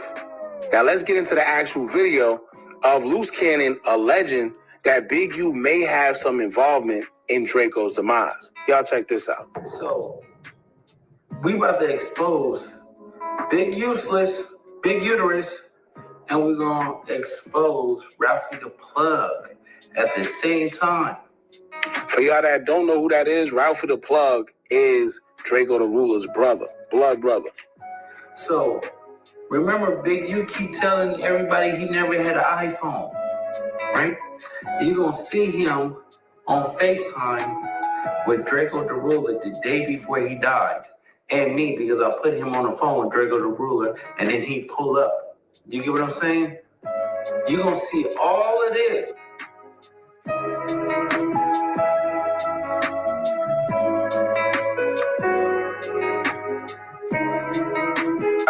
This is Draco the Ruler giving him the phone in which he just got through with a conversation talking with Big U, right? And he's on the iPhone. This is a day before he was stabbed in the neck at the festival.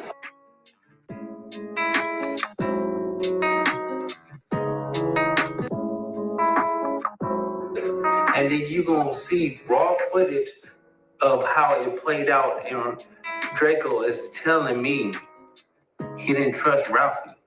Ralphie, he didn't feel comfortable with him. And he was asking me to go to the show with him, but I had prior engagements. So at the end of the day, it's like this, right? You got a scumbag, everybody be talking, acting like he just this big macho person and stuff like that, but he's not like that. Sugar Plum, McDonald's Parfait, mayonnaise. This nigga just called this nigga mayonnaise. He said Sugar Plum, McDonald's Parfait. But y'all remember the video? She ain't seen it. I probably could find it. I probably can't. But there was the first time he tried to explain what a parfait was. He goes, "You're soft, like yogurt mixed in with the fruit, and sometimes it has like granola bars in it, nigga. A parfait, nigga. What you nigga? Is you trying to describe a parfait?" He's been getting that word right ever since, and I appreciate you guys for watching TNN Trap News Network. You know, adjusting your content based upon my analytics and observations, because words are hard. What I will say is, since I've been in this YouTube space, you guys have gotten a lot better with your speaking. A lot better with your spelling. I see improvement. I'm proud of you guys. It's a lot less ignorance, because you should have heard the way, babe, you could have heard these niggas before. Oh boy, how the school system has failed us. Keep going. Ketchup, mustard, you all of that soft condiments. So here's the thing too, though, like soft condiments, I'm gonna say based upon mustard, ketchup, condiments fall in the in between of like a liquid and a solid, kind of like the in between. But either way it go, it doesn't have the texture required to be soft. That's the part that always kind of gets him. So we're helping him with textures because textures are hard. He doesn't understand that softness comes from the feeling of a texture. So when you have something like a liquid that doesn't technically have a texture, it can't be soft. But it's okay because every day we're working with loose cannon and every day we're working harder and harder to get him to where he needs to go. School system failed him, but Trap News Network got your back, big dog. Trap News Network got your back, big dog, because you a dumb motherfucker. And random, you're in the jail with Big U right now. So we're finna see how this plays out. This is gonna get interesting. Don't be acting like you tough because you're not. I hear the little stuff that you be saying and going on and stuff like that. When are you going to address certain things? But look, we ain't going to warm up to it after that clip is over and after I get my hard drives back and the thing's over. I'm putting out that FaceTime video, right? But you did say you never had an iPhone. Remember you said that? Oh, people, we about to expose it, right? Random information I just feel like everybody needs to have. The difference between he had an iPhone, not an iPhone. So when it comes after a vowel, A-E-I-O-U, it's an. When it comes after a consonant, like just A, like B, R, Q, whatever, just regular letters, it's A. That really bothers me that people don't know that. You feel me? But after A-E-I-O-U, it's actually an, A-N. You feel me? Not and, like me and the house. You feel me? Had an iPhone. You know what I'm saying? He ate an apple. He ate an egg. You feel me? Like things that people should know. Things that people like every adult should know this. Every adult should know this. So just moving forward, if you didn't know it, don't even put it in the comments. Keep it to yourself. We don't even need to know. We don't even need to know that you did not pay attention in basic second grade. Your business. Now you have the information. That's the part that counts. Because this nigga right here, it's the wake and bake. I don't know. Let's just keep going. You know, today is his birthday. And I like to save things for special occasions. You're the most special. You're the specialist occasion. I like to say things special occasion, nigga. You are. I promise you, bro. You are the specialist occasion. You boy. This is our school. And you know what's crazy? That nigga went to school in Ontario. That's supposed to be. That's supposed to be one of the better systems, like Upland or some shit like that. Like he from out there, like at Wanda High School ass nigga. Like you from out there, like bro. Like what's up with you, bro? Like you grew up in actual suburbia. You're just a fucking idiot. Like so, sweetie. Exactly, sweetie. There he goes. Here we go. Right on time. There he goes. Ralphie, listen. You was pathetic. You let the bag go. Where's your career at now?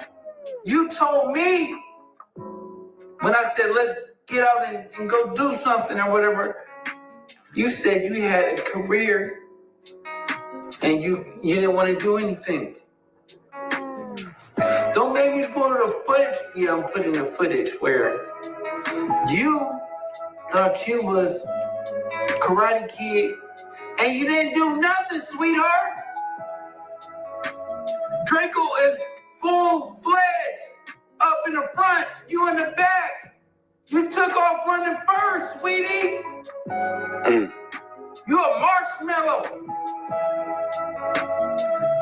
You is the total opposite of Draco. You is the real meaning of light-skinned. This is what we talk about. You have to have some type of color in your melon. You is a full-fledged buster. Sweetie, it's time for you to get exposed. Whoever's listening to you, They should be ashamed. He let his own brother go. Brother had a son. But I'm about to give y'all exclusive content. This is real, nothing fake. Big Useless asking Draco police questions. We talking about a case and stuff like that, just chatting. He trying to send him back to jail. This is not me saying it. Y'all about to hear it. He's asking, how did you get away with that one? Start scratching his head like. I'm not gonna lie. When y'all see the video he's talking about, I just want to point out a couple things. Number one, it's light-skinned. Light-skinned is not actually the proper, like, it's light-skinned. Skinned is not what it is. The word was melanin that he was looking for, not melanin, whatever the fuck it was that he said that wasn't melanin. Parents, it's important that you read out loud to your children. This is actually the reason why. If you don't do anything, please, parents, I implore you to take 30 minutes out of your day and read with and to your children. When your children get of age, have them read to and with each other. More books, less TV. This could be your child. So I'm just giving you that information. That's your kid if you don't read to him. Light-skinned, they did. But melanin them. it is questionable for a person to ask something like that, especially in a public setting. Like, if you really genuinely wanted to know how he beat that case, I feel you should have asked him in private, right? The cameras is rolling, and you also have people that you don't know who's who around asking this man how he beat a body, right? That's out of pocket, but I don't know. I got some new information. You get what I'm saying? This is raw, authentic, nothing fake. I love Draco to death, and I ain't gonna let nobody exploit his name. Facts. So, by definition, aren't you exploiting it? Exploitation is hard. Oh, sweetie, here we go. Nothing gonna happen unless you go. Say goodnight and say goodnight. What? Say goodnight. You ain't going around the corner and you're gonna be looking for this. And you come back in and sit down next to you. Yeah. Talking about what? You don't even know. Right. No, you know, but you just don't. You pretend like you don't know. You did. I've seen it happen. So basically, when he says somebody will strip you, go around the corner and come back, he's talking about how grimy the guys are in Cali, right? Where they at. Which is crazy, because now when you pay attention to how he may have been set up, everything he's saying that can happen may have happened to him. He's saying a guy that's close to you will set you up, pretty much strip you for whatever you got, go around the corner, come back, dressed a whole different way, and chill around you like nothing happened. Snakes.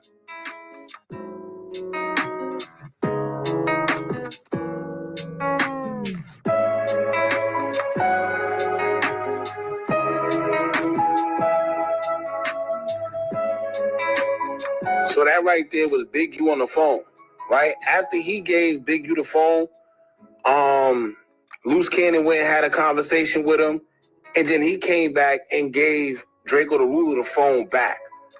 Now, you know what's crazy? Seeing how everything played out, I wonder what was being talked about on that phone. Once again, this was a day before he passed away, according to Loose Cannon, who was clearly there, as we could see. So what were they discussing on that phone? And then Big U actually pulled up. Right? Crazy. You go kill within that person. Yeah. No. It's not intent. Listen to this. Premeditated. Me and I went to go kill him. Yeah, I knew who I was going to go kill. And they got that's second degree. Yeah, second degree murder is all the murders. Yeah. It's just like second degree murder is you killed and you went to go kill somebody. It was a part of it. That's really what it is. First degree murder is really because you can carry a capital offense. Yeah. And it means that I went to go kill you. I laid in wait. I did all this other. And all that, get in there. I had all that lying away, all that premeditated shit. I gave everybody the guns. They said I go out buying guns. I knew that this was gonna happen because I create situations in my life. So I should have known. Yeah, I had the criminal street gang conspiracy. That's new. Yeah, it's like a state Rico. They said I was responsible for anything that any of my friends do. All the gang members, all that. How you beat that? Whoa. Whoa. And I don't, maybe Draco realized it, but then want to really violate because, you know, Big U is Big U. Keep in mind, you know, he's a faction of the whole Crip stuff and, you know, Big U's the big homie. So maybe that's why he didn't react the way he probably should have reacted. Let me tell you, the first thing I would have said, if that was my boy right there, he would have said, how you do that? I would have looked at him. What you mean come on, bro. And keep in mind, Loose Cannon have accused Big U plenty of times on different occasions of working with them people. We don't know how true it is. This is coming from this is coming from the mouth of Loose Cannon. But when you see things like this, where the man asks him how you beat two bodies, because Draco beat two bodies, right? When you hear him ask questions like that in a public setting, nah. They were just so focused on my co-defendant, they ain't really, and it was telling. Now, that's pretty much it when it comes to that. Now, here's two things that Loose Cannon pretty much exposed with that situation. Loose Cannon said that Big U said he never had an iPhone, which means he never spoke to Draco the Ruler, but clearly you can see he's on the iPhone on FaceTime talking to him. And this was a day. Damn. This is a crazy conspiracy. It get deep. This is like true crimes in streets of LA. Dun dun dun dun dun dun dun dun dun dun dun dun dun dun dun. Pretty much like like this shit crazy. Damn. Day before he passed away. Right? Now look at I ain't gonna lie, he do give I don't know. Now, the whole point of this video was because it's a lot of things that don't make sense, and I've seen a lot of similarities within Nipsey's case and Draco the Ruler's case. One of the biggest ones that I paid attention to was the fact that when Nipsey allegedly almost got set up by Big U, it would have looked like it was by Bloods, when the whole time they were saying that it came from Big U. So when you pay attention to how Draco lost his life, in which it seemed like he was feuding with YG and his entourage, and you like, all right, well, maybe it was a Bloods versus Crip thing, but you pay attention, maybe it wasn't. Then when you have somebody like Loose Cannon, who was close, very close to Big U, as you can see here, it's like, all right, if he's saying it. Well, I will say this. One key thing that they are leaving out is Draco had a very publicized beef with a very well-known city within the city of Los Angeles, or within the county of Los Angeles, I should say, rather, that is 90% Bloods. Niggas 90% Bloods over there. The city of champions, 90% Bloods. Probably like 95% Bloods. It's like, well, it's just a couple Crip hoods over there, but that's an all-blood city. That's an all-blood city for the most part. If you know, you know. Shout out to Munchie B and the B team. So I don't know how I feel about that particular part of the conspiracy. You know what I'm saying? Because Draco was very boisterous about his distaste and his dislike for a certain section within Los Angeles, and that section of Los Angeles is very boisterous, even in Draco's passing, about how they feel, or how they, you know, how they feel, because you can currently feel some way about somebody who's not here, about Draco the Ruler. So I'm not sure how I feel about that one, because he did, in fact, have, you know. Let's keep going on. I'm pretty sure he has a lot of knowledge of what's going on. What he got to lie about, right? It's just the fact that maybe he said a little too much on social media, and it might come back to bite him in the end. Y'all jump in the comments. Let me know what y'all think about this whole thing, man. Don't forget to like. So this was a deep one, man. Shout out to Hookah Anonymous. Good subscribe for that one, bro. Whew. That got deep. Conspiracy theory, man. Nobody has any proof of this. We finna get up out of here to the next one. Y'all got this. Good news you use getting out of DJ finger by Cheeto. Free Avenue Angel until he's free. We up out of here. We go. We back in the same. Like, crack in the same, man. Make sure y'all like, comment, subscribe. One of the content we got going on here at TNN Trap News Network. Good news you can use. Good night, you ain't finna get nobody's Collegito, big dog. Now, I want to just give a quick shout out to Kroger because Kroger has this cold pressed carrot juice. When I say it is amazing, I bought 5 of them. It's carrot juice, orange juice, pineapple juice, apple juice, lemon juice, and ground turmeric. Fire, bro. Like, when I say this is fucking refreshing, like, bro, this is good. Now, I ain't saying today's episode of TNN Trap News Network is brought to you by Kroger and it's fresh pressed carrot juice, but I ain't not saying it ain't either. So, you know somebody at Kroger, I'm gonna holler at your boy because I promote this just for the juice. It's fire. Like, when I say this is fire, it's fire. I'm gonna read it one more time for y'all. Carrot juice, orange juice, pineapple juice, apple juice, lemon juice, and turmeric. It's cracking. Or as the Bloods would say, bracking. You feel me? Or as the Hoovers would say, it's pretty groovy. But I say all that to say this. Mexican homies would say, it's FLAKKO, homes. Female. News you can use, knowledge you can't get nobody's college, man. I feel like that was a good enough intro right there. It was refreshing. I just gave you guys a little bit of health tips. Or you could just make your own at home. That would be cool too. She cheap. She said she's gonna make hers at home because I definitely paid $9.99 for this bottle and I got 12 of them because that's all that was. Yeah, and I spent. Yep, I sure did. I got 12 of them. I bought all. Put them all in a cart.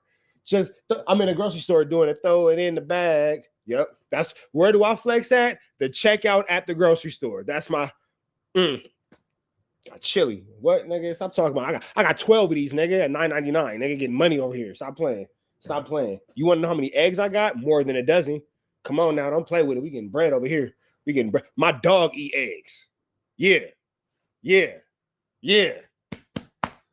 into that bag. Bounty Hunter BJ explains why Big U will get life in prison from the rolling 60s Rico. Sheesh, what a turn of feelings in this video. Carrot juice to life. Let's get into this content. Let's get into it. Let's go. Shout out to Bounty Hunter BJ. And before we get into this, man, I want to give a big shout out to, let me subscribe, Real Tune TV. Big shout out to Real Tune TV. If you haven't liked, comment, subscribe, show some love to Real Tune TV. Like, comment, subscribe, give them all the love, give them all the kudos. If you don't want to hear me talk, go ahead and just watch that video and they'll give you some news you can use. Some knowledge you can't get in college. Make sure you tap into Real Tune TV. Let's get into it. I think everybody saw the 18-person indictment that was issued upon the rolling 60s, specifically Big U. Love you. Love you so much. Love you. He has maintained the image of an entertainment industry entrepreneur running a music label and of somebody who gives back to the community here in Los Angeles. The facts. You got your tattoo? You want them to see your tattoo? Show it to her. Boom. Boom. Baby tats. Show her. Show her. Boom. Baby tats. I love you, Poppy. Are you feeling better? Not really. No, really. I'm gonna get my cough. Okay, I appreciate you for not coughing on me. Thank you. I appreciate that. Sheesh. You, couch. You, couch. They're not going on the couch. No, you're going to bed because you're finna go rest your little baby eyes. You got sleepies? Yeah. Can I sleep on the other couch? Nope. Let him be sick by himself. Thank you. We don't need you guys all healthy and halfway sick together. Just let him be sick by himself on his lonely. Thanks. The twins have attachment issues to one another. Get that nigga some space, bro. But as every parent understands exactly why I did exactly what I just did right now. And after this video, I'm finna go Lysol the out of his little sick A-double-double. Finna go distance. What? Nigga, disinfect you, your whole everything, because It's a legend. And then he's so sick, he looks sick. I was looking at him, I was like, yeah, because you got some shit going on over there. You keep that way, bro. I love you, but look, stiff arm, single parent. Y'all understand? I can't risk getting sick. Get away from me. Love you, but stiff arm, Heisman, right on the kid. Sure will. The complaint paint a very. Think I won't hit my Heisman on my kid? Yeah, right. You're not a real parent if you ain't never hit your Heisman on your kid. Stiff arm, Back up. Get away from me. Watch how look. Hey, watch how look. A different picture. You as double OG from Nicholas and Gardens, Watts, what did you make of this, the Rolling 60s Rico? Well, first and foremost out there, TV land, it's a door opener as a lesson to all. And if you young niggas from young and old and quote unquote gangsters, killers, head busters, whatever you want to categorize yourself in right about now, are not taking heed and learning from this, then you'll be next up. However, we're living in a world now where it's digitized. Me, the reason why I'm able to survive and I'm going to surpass in the survival of this digital world is because A1, I'm a great listener. 2, I'm a learner. 3, I was a born leader. My daddy gave me these genes. My hood didn't give them to me. I earned them in my hood. My daddy gave them to me as a man. See, before I became a bounty hunter, I became a man first. That's foremost for anything. That should be for all of us. You got to be a man first before your gang, for any nigga could tell you, hey, you do this, you do that, then you're not a man. So this is why a lot of dudes can't make their own decisions.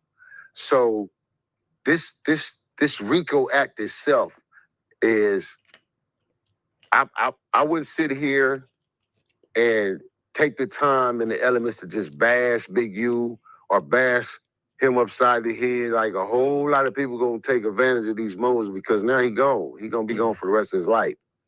Because for me, that's coward shit. And then me knowing myself and having the presence and being in his present beings on numerous occasions, that if I had any problem against this man or had anything that I had to say, whether it was me and my crew, him and his crew, I had the opportunity to do them then. You know, say anything I want to say then. So I wouldn't sit here and discredit him, man. What I'm going to do is give you my professional opinion as an activist from the streets and coming from the hood once upon a time and being from them eras. That was very well put. Like, he put that very politically correct. Like, somebody signed him up for mayor. Bounty Hunter BJ for mayor, all 2025. He's very well. That was pretty. I see what you did there. Mayor Watts right there. Check out Bounty Hunter BJ. He get my vote.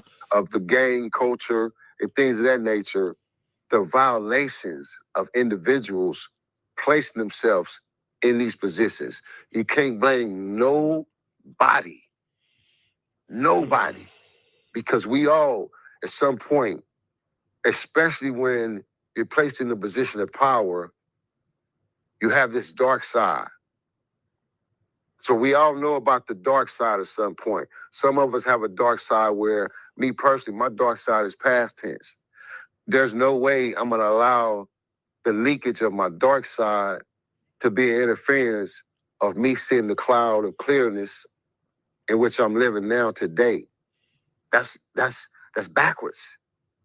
I might as well be back in my hood on the block with my money, my richness, my success, and feeding my homies negativity, playing the role, and then come back over here with the white folks and get these checks and play the role. Like I'm about to be, congratulated and postmarked. I mean, not postmarked, but post photoed come this Friday, by the city council and assemblyman of 64th district and the city of my city council is my city of Watts.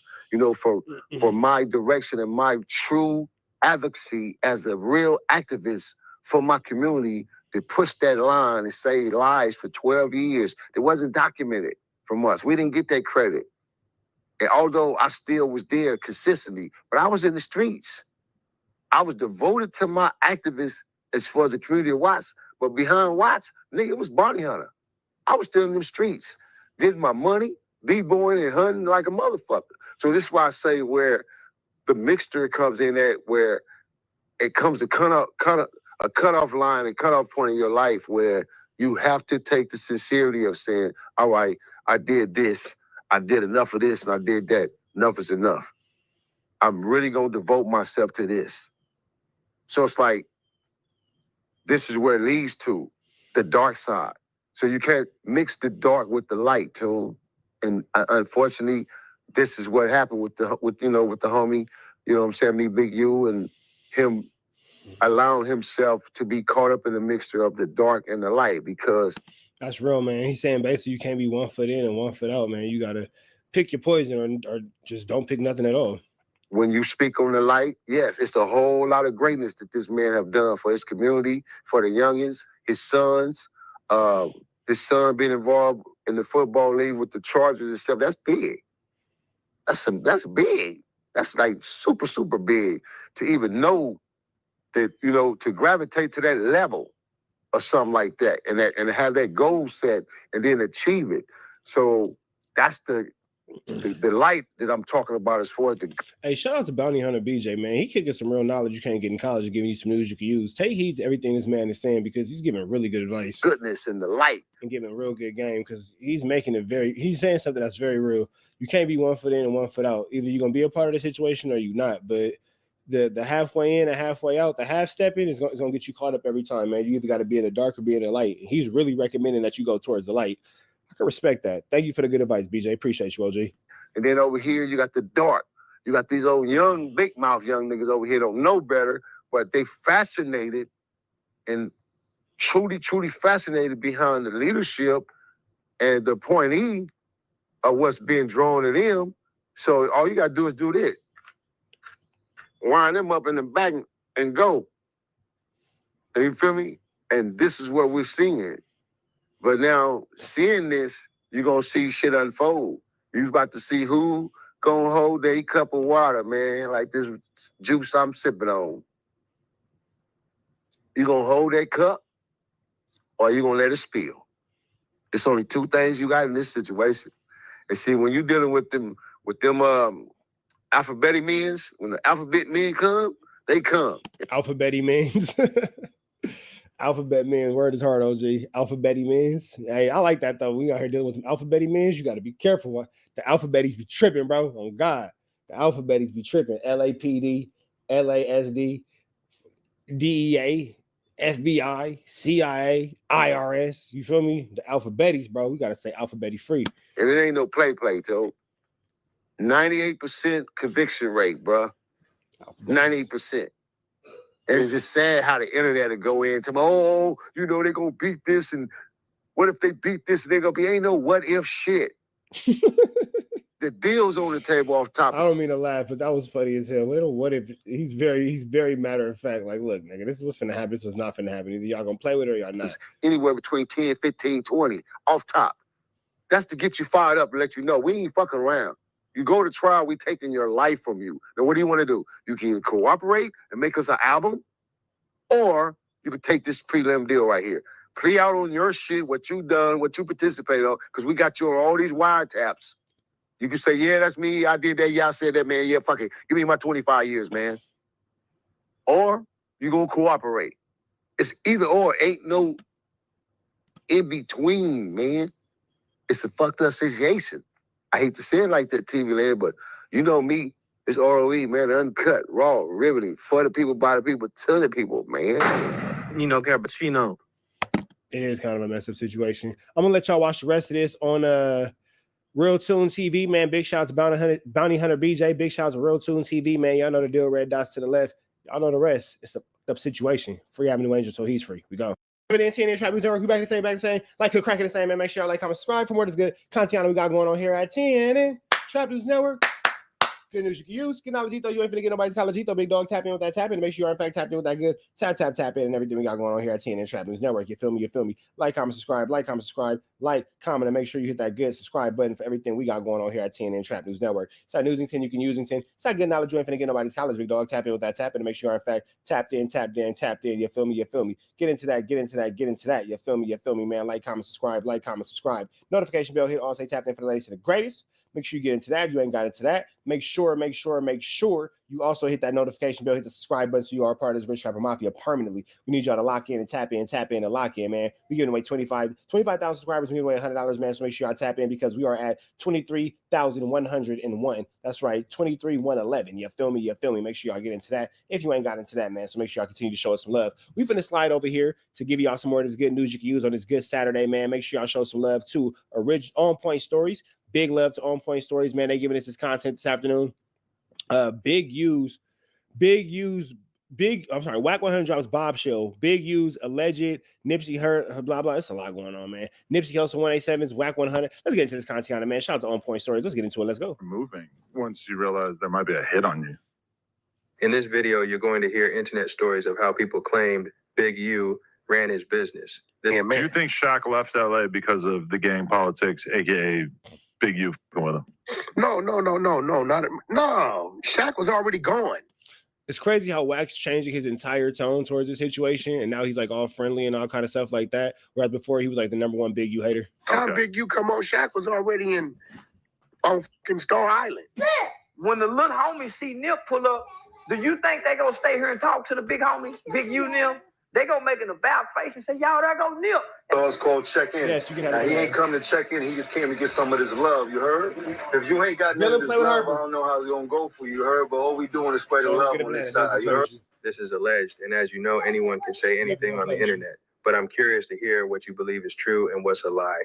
Before we get into it and break down the allegations and even hear an exclusive first-hand account where someone claims Big U put a hit on them. You know, some things just got to be said. Look, you don't got a clue what you want to do. I'm busy getting rich. You think that I'm going to stop for you? For those of y'all who don't know, that's a diss song that Nipsey Hussle put out about Big U called You Ain't Got a Clue. The song you just heard was rumored to be a diss track Nipsey made for Big U. That song would trigger a series of tragic events. But first, let's see why Nipsey decided to make this song, broken down by Hood War stories. Animosity between Nipsey and Big U started when Nipsey wanted to cut ties with Big U's label. Nipsey was allegedly locked into a shady deal where he felt he was being extorted by Big U.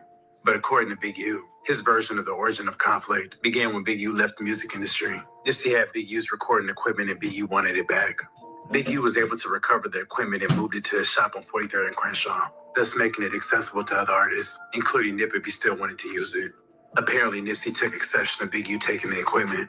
They weren't seen eye to eye. And then Nipsey comes out with the song You Don't Have a Clue from his 2010 mixtape The Marathon, which is widely believed to be a diss song aimed directly at Big U, specifically in the first 4 lines of the song. This is the diss song Nipsey made. That was rumored to be about Big U. It was also said to be the reason Big U ordered a DP on Nipsey, which would trigger a series of events. We'll get into that after this clip. You know, some things just got to be said. Look, you don't got a clue what you want to do. I'm busy getting rich. You think that I'm gonna stop for you? I built this on my own and everybody know it's true. Still niggas act like they supposed to have control of what I do. But look, they don't got a clue of what I've been through. A nigga ain't had no trust funds or eat off no silver spoons. Nigga ain't had no peace inside my house until I moved. And the damn show can't recall having no exit route. And you been really, I don't got a clue of what you even do. So what good is a dream if you can't make your shit come true? And what good is a team when everyone depends on you? Hope opportunity don't knock with opportunists in your room, cause then what you going? What's the good of having a team when everyone depends on you? That's a bar. I love that line. So what good is a dream if you can't make your shit come true? And what good is a team when everyone depends on? What good is a team when everyone depends on you? Straight up. You hope opportunity don't knock with opportunists in your room, cause then what you gonna do? What you gonna do? Cause if you sharing your success and not your struggle, you's a fool. Then you start to look like fool. The game don't even chew. Eat you up and shit you out, and then them critics say you through. But look, they don't got a clue what you was trying to do. Keeping it 100 when 100 don't keep it you, but I'm gonna tell you what to do. Here is what you do. Say fuck the middleman, get on your marathon and get your loot. I hustle cause I have to, not because it's cool and over time. Following the diss track, Big U subsequently pulls up on Nipsey with some homies and confronts him. They attempted to pick him up so they could discipline him. And this form of discipline does not consist of a head up paid. Before Big U could take Nipsey away for the DP, Black Sam jumped in front and told Big U that Nipsey wasn't going anywhere with them. And Big U responded by wanting Black Sam to stay out of it, saying that Black Sam was never from 60s and that this is gang business. Although he did understand the sentiment of protecting his brother. In addition to the equipment ordeal, family disputes have caused these two to clash in the railway. I don't give a damn. My brothers ain't letting me go with none of my brothers to give a good flamming fudgington about what's going on in anybody's section, in anybody's hood. Like I could give a good goddamn about what's going on in anybody's section, anybody's hood. I could give a good goddamn. I can give a good goddamn. Niggas ain't taking my brother nowhere. If niggas want to pull up, whatever, pack us out because yeah, all right. Yeah, all right. My mama's sons is raised different. You think you pulling up from one of us without? Yeah, okay. Nigga pull up from one of my brothers Nigga, this is what I'm saying. I'm gonna leave it here. A nigga ever pull up from one of my brothers, nigga, your mama gonna pull up washing cars with a GoFundMe for you. I promise you, I'm gonna stretch something. No question, comments, or concerns. For my blood brothers, oh yeah, my nigga, I'm gonna go ahead and drop you down, and my family gonna put money on my books the whole life sentence that I did for dropping you for playing with my brothers. Straight up. Nipsey's first baby mother is Big U's niece. During this time, Nipsey and his baby mother were not getting along, as he did not approve the company his baby mother had around his daughter. Allegedly, guns, drugs, and alcohol were in the vicinity. Allegedly, Nipsey would go solo to his baby mother's house and pistol whip the guy his baby mother was with for having his daughter in that unsafe environment. Nipsey beat him up bad to the point he had to get sent to the hospital. Allegedly, his baby mother was harmed in the mix-up as well. Shortly after Big U heard about the incident, he pulled up to Nipsey's store and confronted him about it. Words were exchanged, and it led to them fighting in the alley. Big U allegedly gave Nipsey a beat down. This led to Black Sam going back inside to retrieve a pistol. He proceeded to fire a shot in the air to get Big U off Nipsey. LAPD arrived almost immediately, where they saw Black Sam with a pistol in his hand. The officers then opened fire on Black Sam, but not a single bullet struck him. They were all arrested and taken to the 77th Street Division. All three bailed out the next morning. When Nipsey began collaborating with YG in 2011, he brought YG to 6-0 territory for Nipsey's part in the Bitches Ain't Shit video shoot. Big U did not approve of Nipsey bringing a rapper from Treetop into the set. During the early 2010s, it wasn't very common to have Pyrus hanging out in the 60s. So when Big U got at Nipsey had to defend his decision by having to fight multiple 6-0s just to have YG in their hood. And the love from Nipsey was reciprocated when YG invited Nip to the trees for the I'm a Thug video shoot. The two became good friends and collaborated on numerous songs in the upcoming years. Over the course of the next 7-8 years, Nipsey's career continued to elevate to the next level, including a Grammy nomination for the Best Rap Album. But there were still internal issues behind the scenes. Throughout this period, Big U and Nipsey's relationship seemed to be hot and cold. And for a brief period, they both seemed to be on a good accord. Remember that. He did what no other rapper do today. He sold his own music. He sold his own music. So when I came along and Steve came along, we had a formula that merged what he do, but he outworked any artist I've seen. I'm talking about business-wise. I'm not talking about on the mic. Because if you notice, this man is a more professional than 90% of the dudes who are trying to grow to his level. But I'm saying that to all young ladies, to a T. He outworked a whole lot of people. And this is the reason why we are giving him the award, the Businessman Award, because the look of Nip's face right now look like he don't really want to be there. He's just there. I'm just here so I don't get fined is the vibe that I'm getting. He really exudes everything that you need to exercise in business. So let's give this man a hand. Clap it up for him. But Black Sam and Big U seem to have never liked each other, with Black Sam disapproving of the way Big U has handled things pertaining Nip, and with Big U being pretty vocal of his dislike for Black Sam. And then I'm going to keep it 100. Me and his brother wasn't cool. Me and his brother weren't the best of friends. You gotta understand, like I'm gonna have friends that my mama ain't gonna like. I'm gonna have friends that my brother's not gonna like. You gonna have people that your people don't like. You know what I'm saying? Since he's been out of prison, Big U has gained a rep for allegedly strong-arm extorting any rapper or artist that comes into 6-0 territory. Anyone with the big name needs to pay a tax and go through Big U to be granted entry access and the ability to be in the 60s without risk of being harmed. In early 2019, DJ Khaled, Nipsey, and John Legend teamed up for the single Higher. Initially, Nipsey had brought DJ Khaled to the 60s for the visuals of the song. When Big U got word of this, he allegedly sent a gang of 6-0 members to the video shoot to press the issue. Nipsey frontlined, but the overwhelming pressure resulted in him moving the video shoot to the top of a parking structure in Inglewood. Nipsey also had to beef up security, as he was receiving death threats, allegedly from the Inglewood families, the dominant blood gang in the city. After Nipsey was killed a few days later, rumors began to fly that Big U had allegedly orchestrated the murder, with many people pointing out their past issues. Now, I will say this. The timing of all that is terrible to make it look like anything outside of a bad situation. As well as Big U not attending Nipsey's funeral. Fans were also thrown off when a screen-recorded clip of Big U's live began circulating the internet. Justice for them.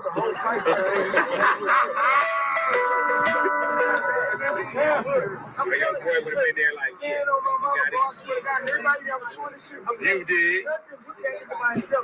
You did. Eric Holden, a previous hot-headed unknown shooter from the 6-0s, as well as a former friend of Nipsey's first baby mother, was charged and eventually convicted for Nipsey's murder.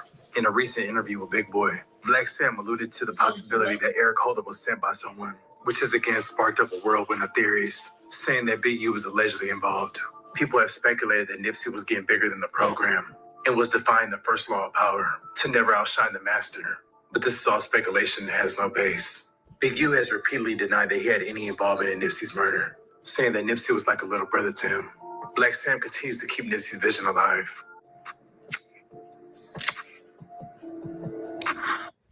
If you go back and follow the details, Nip and Big U got into it.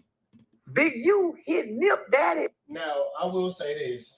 The pain that Black Sam has to carry every day, all I want to do is like I always do, man. I say nothing but love, prayers, and understanding and blessings towards Black Sam. I hope God give him everything that's for him. I hope that God gives him the peace that he deserves. I can't imagine the hurt that this man is carrying every single day of not having his best friend and have to continue on life without his best friend, i.e. his little brother. Nothing but love and blessings to Black Sam for sure. Across the head with a bat. His brother had to come out and shoot. Click like. The clip you're about to see of Charleston White breaking down his take on Big U involvement in Nipsey Hussle's untimely demise. And if it couldn't get worse, Wack weighs in on what he thinks Big U is actually doing. Before we get to that, let's hear Charleston White. Get in the comments and run the likes up. Shoot the gun. Hey, y'all get out. Say, Nip, come on, nigga, we finna come beat you.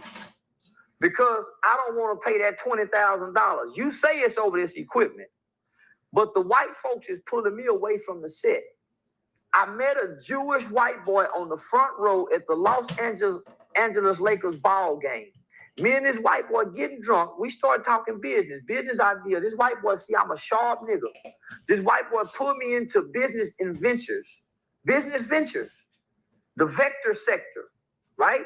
So now I'm being expanded, but now they pulling me away from the set. The set have made it known nobody's bigger than the set.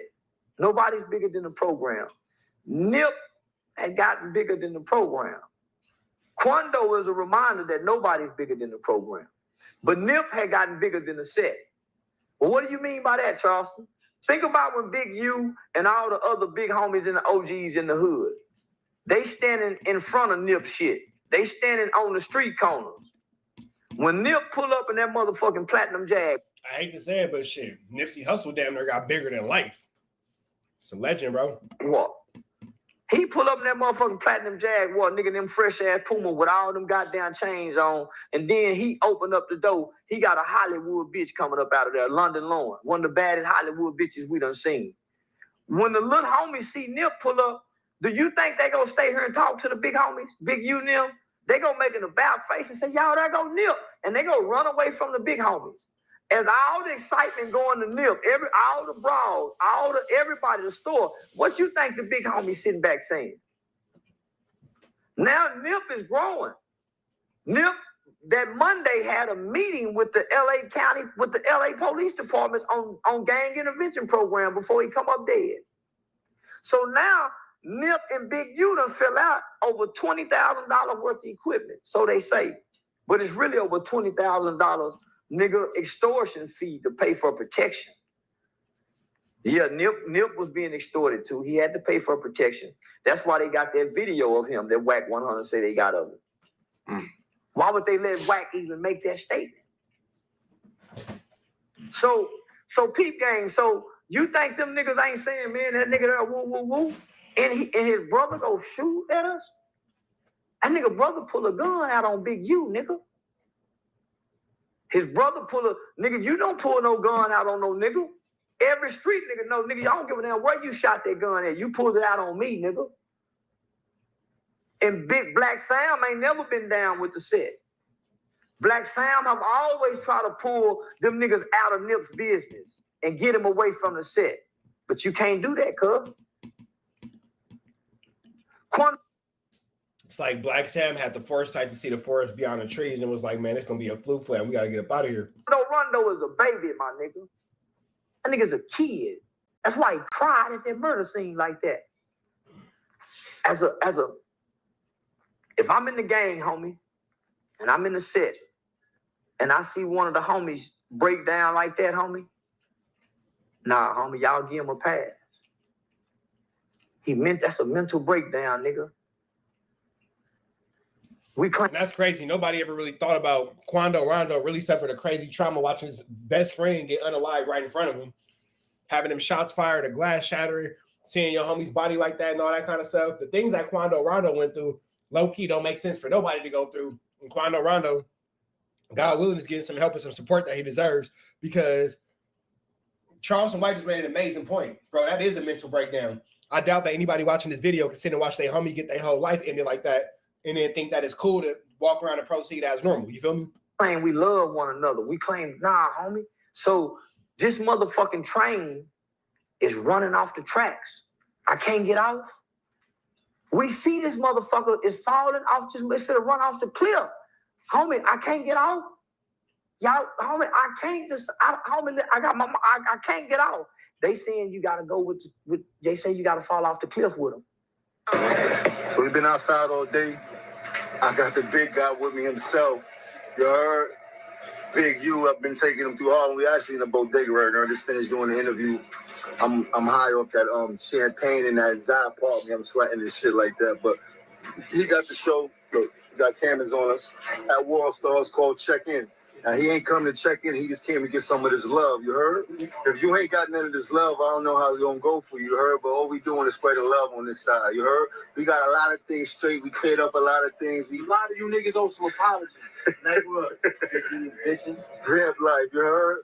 We on 12th Street, the infamous. You heard? RP to the infamous Frisch. Nobody gonna ever do it like him. You heard? That's the truth. But we here, man. Don't nothing change, man. Yes, Jim Jones. We heard. And we always outside. If you'd like to come speak to me, come to Harlem. Come get some of this love. It won't change. You heard? After I got out of jail, I got a call a couple of days later that Big U had put a hit out on me. Oh, wow. And so a few people called and told me, but one person that called me was Monique Slaughter. And we quit being friends because she was going around telling people that Big U had put a hit out on me. Oh, wow. And that was like, wow, like. Ain't Monique Slaughter Lil Fizz baby mama? I think she is. Like, you put a hit out on me because what? I took up for myself because I'm not gonna let you. Yeah, that is Lil Fizz baby mama. Like, don't she like date Shaq or something now? She was messing with Shaq or something? Punk me? Okay, that's something like that. Something like that. Fine. I'll handle that accordingly. You know, so it's stuff like that, but I'm not scared of that man, Adam. How different do you start moving once you realize there might be a hit on you? I'm moving the same because I'm not walking in fear. I can't. I did that for years dealing with this man. He bleed just like the rest of us. His team bleed just like the rest of us. I'm not letting nobody never again put fear in my heart. Wow. I mean, you're an incredibly strong person. I just got to take a moment to say that, because, I mean, a lot of people would curl up into a ball and try to disappear from public life as a result of this kind of stuff. No, I'm not. I'm not disappearing. I'm not running away. I'm not doing anything. If a person comes to me and try to harm me, we gonna move accordingly. I'm gonna deal with it. Definitely. Did you ever have any further dealings with Nipsey after that one incident?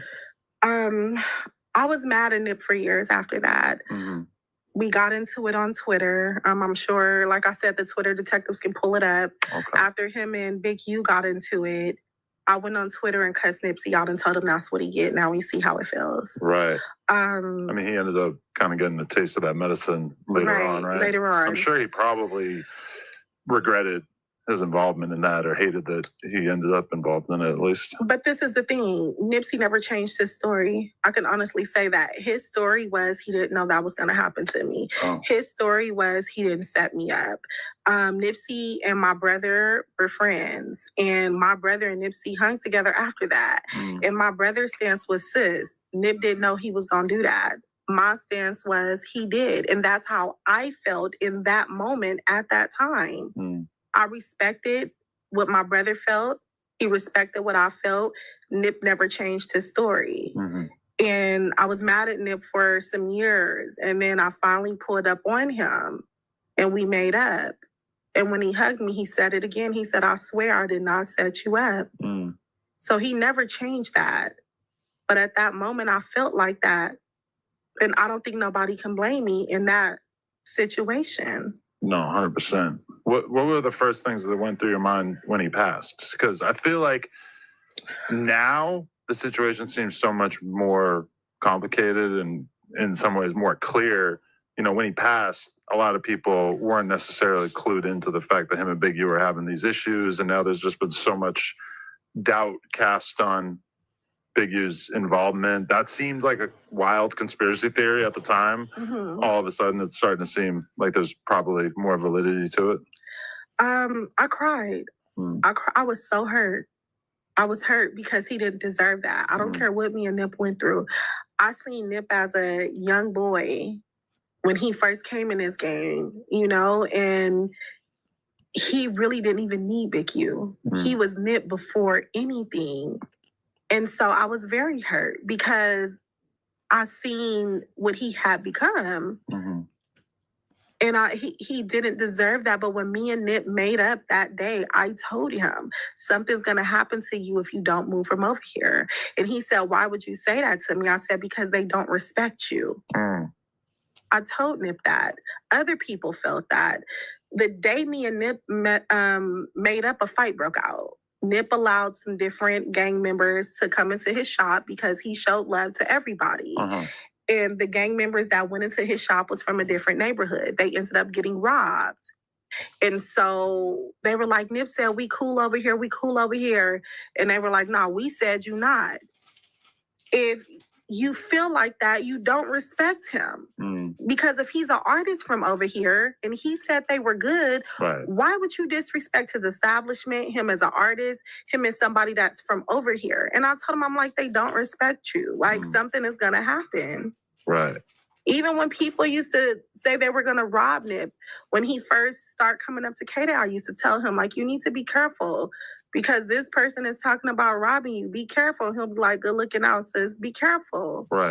You know? So. Definitely. When you went on Tasha K, what was that, a year ago or so? Yeah. Were there some repercussions from that where people were upset about you telling your story on that platform? Because it stands out to me also that your story is very historically significant. And it's kind of crazy that you had to go to someone like Tasha K, who typically does, you know, celebrity gossip type shit. Because I feel like you've pretty much been blocked out or blacklisted by a lot of more mainstream platforms, I'm guessing, right? Have I? I didn't even look at it like that. You think so? I just feel like, yeah, there's probably like a lot of other big platforms that this would be a valid conversation that they should have been interested in. And it's like, she's kind of, she don't give a, she's just been saying whatever she feels like for all these years. And it's kind of like, I feel like now maybe like even me doing this interview right now, it's like, it's such an important story and it's so relevant to like West Coast rap history that it's almost kind of a scandal that I've got to be one of the first people to do it. Not to pat myself on the back or anything, but it feels like a lot of people should be vying for this conversation as well. I mean, Tasha K, and this is my thing, right, Adam? Shout out to Tasha. I got my love for that's what I was going to say. Did not sleep with Wack. She didn't. Just want to make that perfectly clear, Tasha K, like I told Tasha the other day, a person could never come up to me and talk bad about Tasha because Tasha helped me when I needed the help, when I needed to tell my story. A person can't talk bad about Wack to me, right? Now I'm here on your platform. I wouldn't let no one talk bad about Adam. With that being said, I just think that I needed an outlet to tell my story. I needed an outlet for people to hear me so they can hear my voice. Whether they believe it or not, I just needed the outlet to be there so people can hear me, if that makes sense. Right. Because look where I'm at. I'm here with you. Yeah. I have other interviews lined up. People are starting to listen now, you know, and I just feel like maybe it was just timing. It just took some time. Did it feel like it was more risky to speak about this stuff prior to the indictment coming out? Like, because I assume like a lot of people who are maybe the ones who would be making threats or making life difficult for you, to some extent, that's their dude and they're going to ride with him either way. But at the same time, some percentage of those people are probably like, oh, okay, now we also are not living under this fear. I mean, for me speaking out before, like I told you, I was basically the only one. So I'm like standing by myself and so many people right here going against me with their leader, if that makes sense, right? So now, you know, he still has his supporters, Adam, but I don't care. Like, I'm going to speak out. The family of Rayshawn reached out to me. You know, I'm going to tell my story because me telling my story is inspiring other people to tell their story. And that's the most important thing right now. 100%. A lot of people have basically, including Big U, have kind of smeared Wack and 600 Christopher Lovejoy for having the conversation publicly about this alleged murder. What do you think of that? Do you think that there's anything scandalous about that, or do you think that they were on the right side of trying to get this information out there? I feel like they were on the right side of history, and I'm gonna tell you why. Often in the Black community, right? And I just have to be real. We are so quick to harm each other, right? As a race, so quick to harm each other, backstab each other, and then turn around and beg other races for equality or get mad about police brutality. But if we treat each other messed up, right? If we're abusing each other and doing all this stuff, why would anybody else respect us as a whole? So 600 and Wack did what needed to be done. It was a child that lost their life by the hands, allegedly, by the hands of Big U. You have people, and I said this before, that are screaming free Big U, and you have people that want justice for the child. What type of person are you? What type? Do you want justice for the child, or do you think a 60-year-old man needs to be free that killed a child who family trusted him with this child? Future old Trick some money. So me, Trick and Big U was real close at the time, right? Hey, Future old broke some money. All right, Trick in Detroit. Me and Big U on a red-eye flight to Atlanta. We coming to LAX. We coming through the security, putting our bag through the thing. Who we see on the other side? Future and the girl that's with the back, the football player, right? Sierra. We see Future and Sierra. I say, bro, is that who I think it is? He looked. I said, yeah. I said, you take the. I got here. When we come to the thing, I say, hey, homie, you got that money for Trick? He take off running. I'm chasing over the dead homies through the Delta. What the? Runs into a terminal, and he runs into the thing, but it ain't hooked up to no plane. He left it. So here's the thing that don't make sense about that. He's talking about he ran into the loading dock, but it wasn't connected to a plane. Those doors are typically closed if there's no plane connected. You can't even get onto that. It's against FAA. It's against like federal regulations for them to even have that door open. So I don't know how that would even be possible for Future to run that. Either way it go, let's never negate the fact that Rat Run Hunter, you feel me, is admitting to a federal crime of chasing Future to the airport. Oh, bro. Wow. He runs into the terminal, true story. He runs into the terminal, right? When he runs into the terminal, he take his phone out, right? He know he can only go so far, because what you gonna do, jump onto the runway? That's a long drop down there, right? he throws the phone at me on speaker. All I hear is Stunner voice.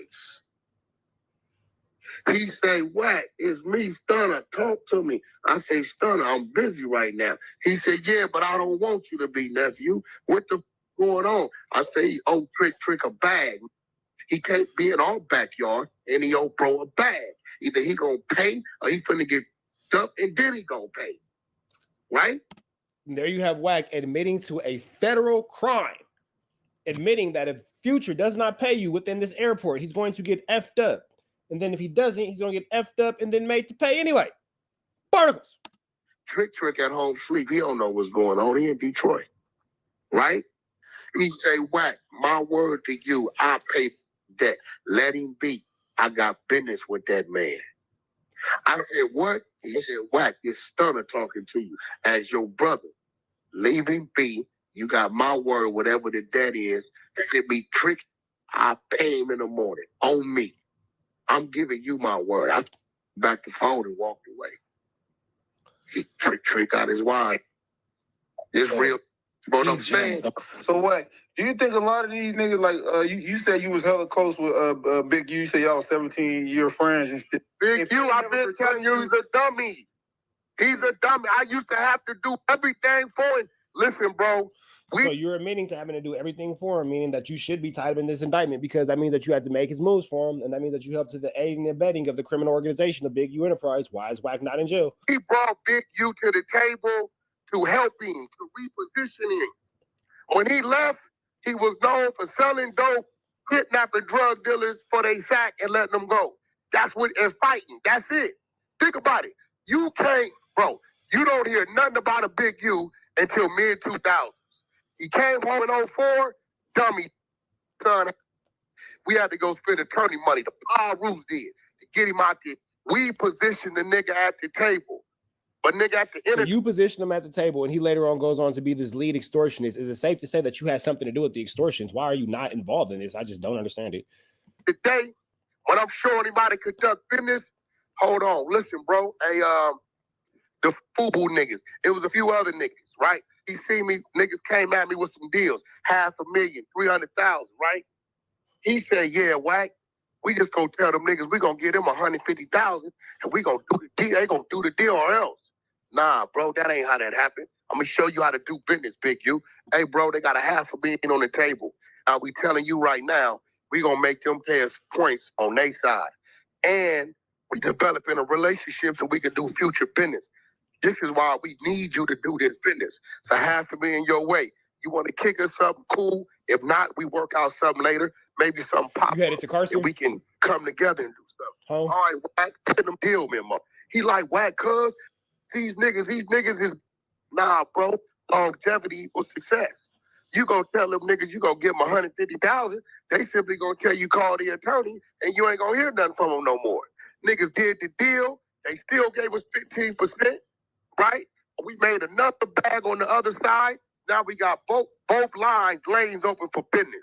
So long as I was there to show him what to do, he was doing it. When I read that paperwork, he went back to his old ways. He's literally extorting a nigga for $1,000 a week. What, $1,000 a week? 1,000 a week, 500 a week, 1,000 a week. He's extorting them. And look, listen, bro, I gotta record. It's on the paperwork. Yeah, Look, it's on the paperwork. When I get back from picking up my kids, right, I gotta record. Victim 1, I know him. His name is Dale. They call him Monster. I did business with, I booked that's your homie. artists with him to do little clubs for him before. In October, he called my phone, him and Loose Cannon. It's before I know all this going on. I'm Cat, you knew all this was going on while you was doing business with him. Barnacles. wondering what the Loose Cannon on the phone with this nigga now. You know, now that I know what I know, right? But Dale said it on the thing. He said, Wack, every time I call you for business, bro, you get the business done and that's it. Even when I owed your people money, you got in the middle of it, asked me what I could pay, what I could afford. I told you, and you told them if you want, they want you to negotiate the business, the deal gonna be what you say it is. You said you have 15,000 up right now, 5,000 a month. You owed him 60, right? That's it. I refuse to put the money in my hand. Look, bro, this is what he agreed to. Dale's a man. Wack, as a man, I could afford that. Cool. These niggas go over there. Nigga might owe him 20,000. A nigga will give him 10,000, right, of the 20, and say, I'm gonna get you the rest next month. When they come next month to get the other 10, he go to give it to him. You know what they tell him? Nah, nigga, we charging interest 100% a day. What? Now you owe us 30. Hey, bro, what is you doing, my nigga? What this nigga think? This some Italian mafia? Bro, tell me, no. You dealing with dumbass street niggas. See, I'd rather get money with a nigga a million times than beat him once. So guess what? Wack is an idiot, but that's a good point. I always tell people you can only F somebody once. You can F with them over and over. But in doing business, you can only F them once. It makes more sense to do good business and F with them over and over and over, because once you F them once and you get that NUT out, Can't never F him again. But if you F with him, you can F with him, F with him, F with him, F with him. That's all I'm saying. What? Don't F me, F with me. That's all I'm saying. That's all I'm saying. The nigga he thought he was bullying, if all you gotta do is read the paperwork. The Feds was giving him the money, right? To pay Big U. You ask yourself how this happened. You know how this happened? Because in 2020... Well, you said the Fed paid the dude the money that Big U was... Nigga, the Fed... That is true. Feds was giving him the money to give Big U for the extortion for 2 years, every week. Oh, my God. Yeah, it's in the work. It's in the work. He think he doing something, but guess what they didn't know? Odell got caught up in the drug conspiracy in February 2020. He already was working. So when he got scared, guess what he did? I have a problem. Who? Oh, yeah, he's a big fish. What is he trying to do? I tell you what, we gonna give you the money. We got all his work. You know, we didn't went and dug up Odell on his work. He started cooperating February 2020. So when this... You've been cooperating since the early 2000s when you caught your shit in Texas, you and your brothers when y'all got caught with all them blowers, but don't worry about it. Dumbass nigga comes along with this regular dude and start pushing the line on him. He went to his big homies. I'm sorry. And they probably ain't gonna like it that I say this. Civilians, like gang members have big homies, they OGs, and they killers, civilians, you got big homies too, called the law. So when people come with y'all, you call your big homies. That ain't what we do. On behalf of us civilians, we'll be called the police. We minded our business. We won't even get a situation that requires us to call the police, big dog. We too busy being civilized civilians. Throwing that out there. They do what a civilian's supposed to do. You ain't, if you call your big homies on a civilian, they can't get mad. So why you get mad when the civilians call their big homies on you? They are tax-paying citizens. We are in the United States of America, a land that's governed by law. Just because you say it's right on your block, don't mean it's right on their block. Wait, that's a... This is what I understand. You've never heard a nigga tell you, Wack set me up to get robbed. Wack extorted me. You ain't never heard a say no like that about me. I ain't gonna lie. I don't do business like that. I'm just keeping it facts. I don't got no allegiance to nothing. I'm just keeping facts. I never heard nobody say you did bad business with him. You're not gonna hear it. That's how, and that's how they judge. Like, well, Wack, you just admitted to extorting Future and threatening to extort Future on behalf of Trick in the LA airport. So yeah, there's that. Like, you know, all this be entertaining, but I never seen one. I see niggas come out against all type of niggas, Diddy, other niggas. I ain't see one nigga say that you're not gonna hear it with him one time. You're not gonna hear it, cause nigga, I pride myself. Even if the business is going bad, we gonna find an equal medium. Okay, bro, this what it is. Why didn't that happen? Okay, well, what could we do? I see why. And listen, it seemed like you was doing good business with Big U. You was helping him out. You was on me like, y'all. Bro, the nigga house was in foreclosure. I used my real estate team to go in, cause everybody loaned back then. Niggas was lying on the loans. You right? So when you lie on the loan, this is why, you know, they supposed to process the loan. You got underwriters, right? When you lie on the loan and the bank accept it, right? It's really a fraudulent loan, right? So what we did, we went in. Which is also a federal crime because the bank is federal money. That's why if you rob a bank, you might get sent to a federal penitentiary. And they filed a claim that he is unable to pay the mortgage because the information that was submitted on the loan that he didn't know about set him up to put him in a compromising situation. This is a fraudulent loan. We filed a claim on the bank that did the loan. I do this for him. Tied up for 7 years, no mortgage. His motherfucking foreclosure, everything froze. The same house y'all saw 600 put up, that house. Damn, so you was real homies. Like, you was really looking out for the nigga, all type of shit. Hey, bro, his son. His ass once he betrayed you. I ain't know y'all was close. His son, the nigga's son, his son broke into USC. He had like 23 counts of breaking into the little dorms, right? The homie down there that was head of the situation is from my side of the track. I put Big U in my road. We fly down there. I pull up, the homie say, I don't with blood. Why he down here? I said, I give him the name. He said, yeah. I said, yo, whatever could be done to set us up to be in a good situation in court, can you do that for me? He know what I'm asking him to do. He said, Wack, that's his boy. I said, that's my nephew. Can you do that for me? So now you're admitting to tampering with evidence in a robbery? Goodness gracious. Why is this man not in jail? His son never did a day in jail. When I open my door up, my resources up, and I try to look out for a nigga that comes from where we come from. But he's a street nigga. He was just able to smile in front of y'all, right, and trick y'all, right? When the paperwork hit, there it go. I'm sure his wife is going crazy. So why? Because I was confused on the video part because he was talking about how he blamed you and some other nigga. But he's a dummy. The reason why he got locked up and then he goes the problem, bro. Program. Yeah, break that down. I was confused. He's a dummy. He's not smart. First, he said I blame Wack and 600. 600 was with the feds when they raided my house. The video is up.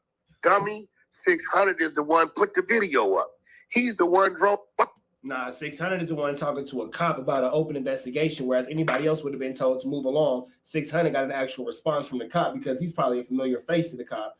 That right there was barnacles. You ain't never drove past yellow tape and been able to ask a cop no questions, and the cop gave you an answer. House. You live in the middle of your neighborhood.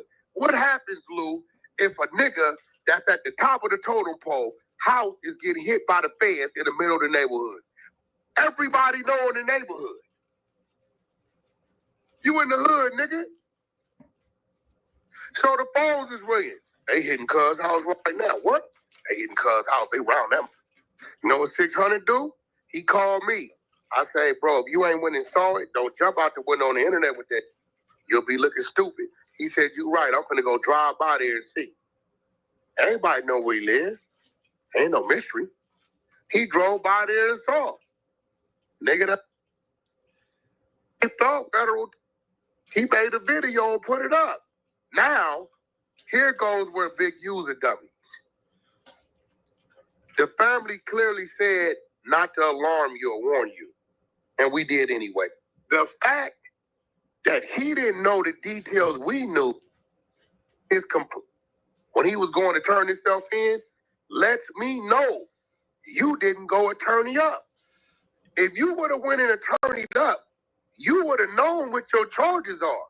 And unfortunately, Mr. Big U, none of your charges involve Wack 100. They lived for 4 years. And again, let us point out that he's admitting that he and 600 gave warning to Big U that the feds was on him, which is a federal crime.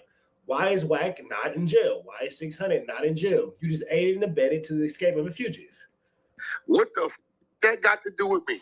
Actually, they let you run your extortion all the way up to March 14th this month. Dummy, is in the paperwork. Just go read the paper. It's in the work. How Wack know what he know? Read. Oh, again, a lot of you dumbass niggas dropped out. You know, I got my GED in Central Juvenile Hall, and I continue to read and educate myself. So, you know, hey, wait, quick question for you. Why is it so hard for niggas to just do the full transition from the streets to the? Because it's like once you get to the legit money, you get $2 million from the city with the grid program. Like, why you know what it is? Some people, I used to tell dude all the time, Lou. I used to tell dude all the time because we was doing a lot of short sales, right? Like maybe 2006 to about 2010, dude would not leave the hood. Some niggas is scared not to be around where their homies is outside at, bro. Wait, do you think these niggas is like too anxious? Because I know you got locked up young and shit. You was telling me, but these niggas is institutionalized and don't know how to just transition all the way. Like, I think what it was with him, he wanted to achieve the things the ballers of his era got way before him. So I'm gonna buy me a big house in the hood. So in his hood, the overhills is the prominent 60, right? So they got the big houses or what they proceed to be a big house today, right? So I think those are multi-million-dollar houses. Let's not play with the overhills. Those are multi-million-dollar houses. It was time to have it. He didn't have it. So he wanted niggas to know I got it. Before we end the video, I want to leave you with one last clip. It's no secret internet rumors have Big U tied to Nipsey Hussle's untimely demise. What are your thoughts? Like and share this video if you enjoyed it. Shorts, checked everybody else. Okay. Left. They say came back with a red shirt on. Tiptoed through the alley and went right and started shooting. So to me, that's premeditated. Yeah, that is premeditated. Number one, there's no red shirts in the hood. You can't buy no red shirt. No liquor store sell no red shirt. Number two, when a nigga come through the alley with a red shirt, that's the throw off, or the Bloods did it, or the Inglewood families did it, or the BPS. That's the throw off, red shirt. So for me, he felt he was supposed to do a job, or somebody sent him or whatever, and he was nervous. He was supposed to hit that alley with that red shirt immediately, but he didn't do that. He came in and he wanted to check the scene. He wanted to make sure he wasn't getting into a shootout. You know what I'm saying? He came there for a reason. Saying Nipsey was dead on FaceTime. Okay. When he called Nip, he wasn't dead. And then 30 minutes later, he got a call that Nip was dead. That nigga, you knew something, so why you didn't call your quote-unquote little brother and warn him? Nah, that's wicked right there. I don't care. That's wicked. It's a lot of things he did minus me, like his thing with the ball players. Now that was what he built for self. What are you? Just him? Like the relationships with like Draymond Green, shit like that. Now Shaq, that was us. That was actually Stutterbox. That was the Stutterbox and the Wack thing, right? I remember one time, I believe it was in Houston. He had just come home, and he was standing outside All-Star Weekend or whatever, and nobody would let him in. Nobody knew who the f- he was. Right. But Box at the time was moving real strong with Shaq. Box seen him and pulled him in.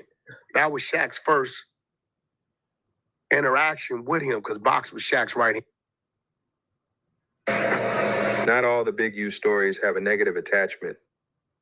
In this clip, Wack breaks down how Shaq and Big U worked together in a positive light and made a lasting impact on the community. Do you think Shaq left LA because of the gang politics, aka Big U with him? No. Shaq was already gone.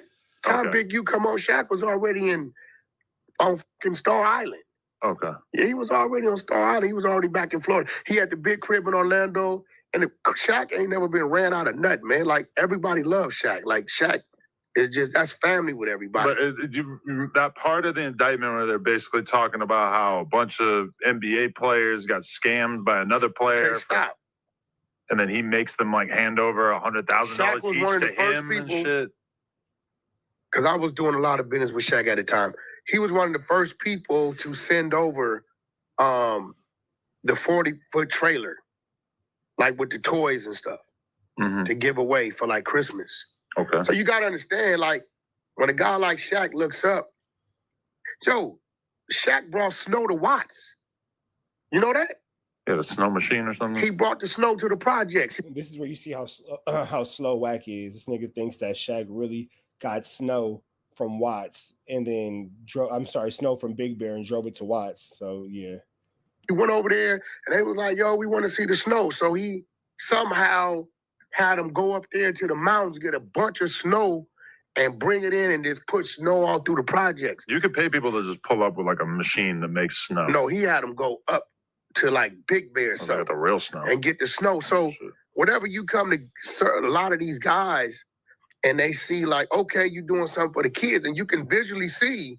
The fact that Wack think that's how you get snow is crazy. He's giving his stuff away to the kids, right?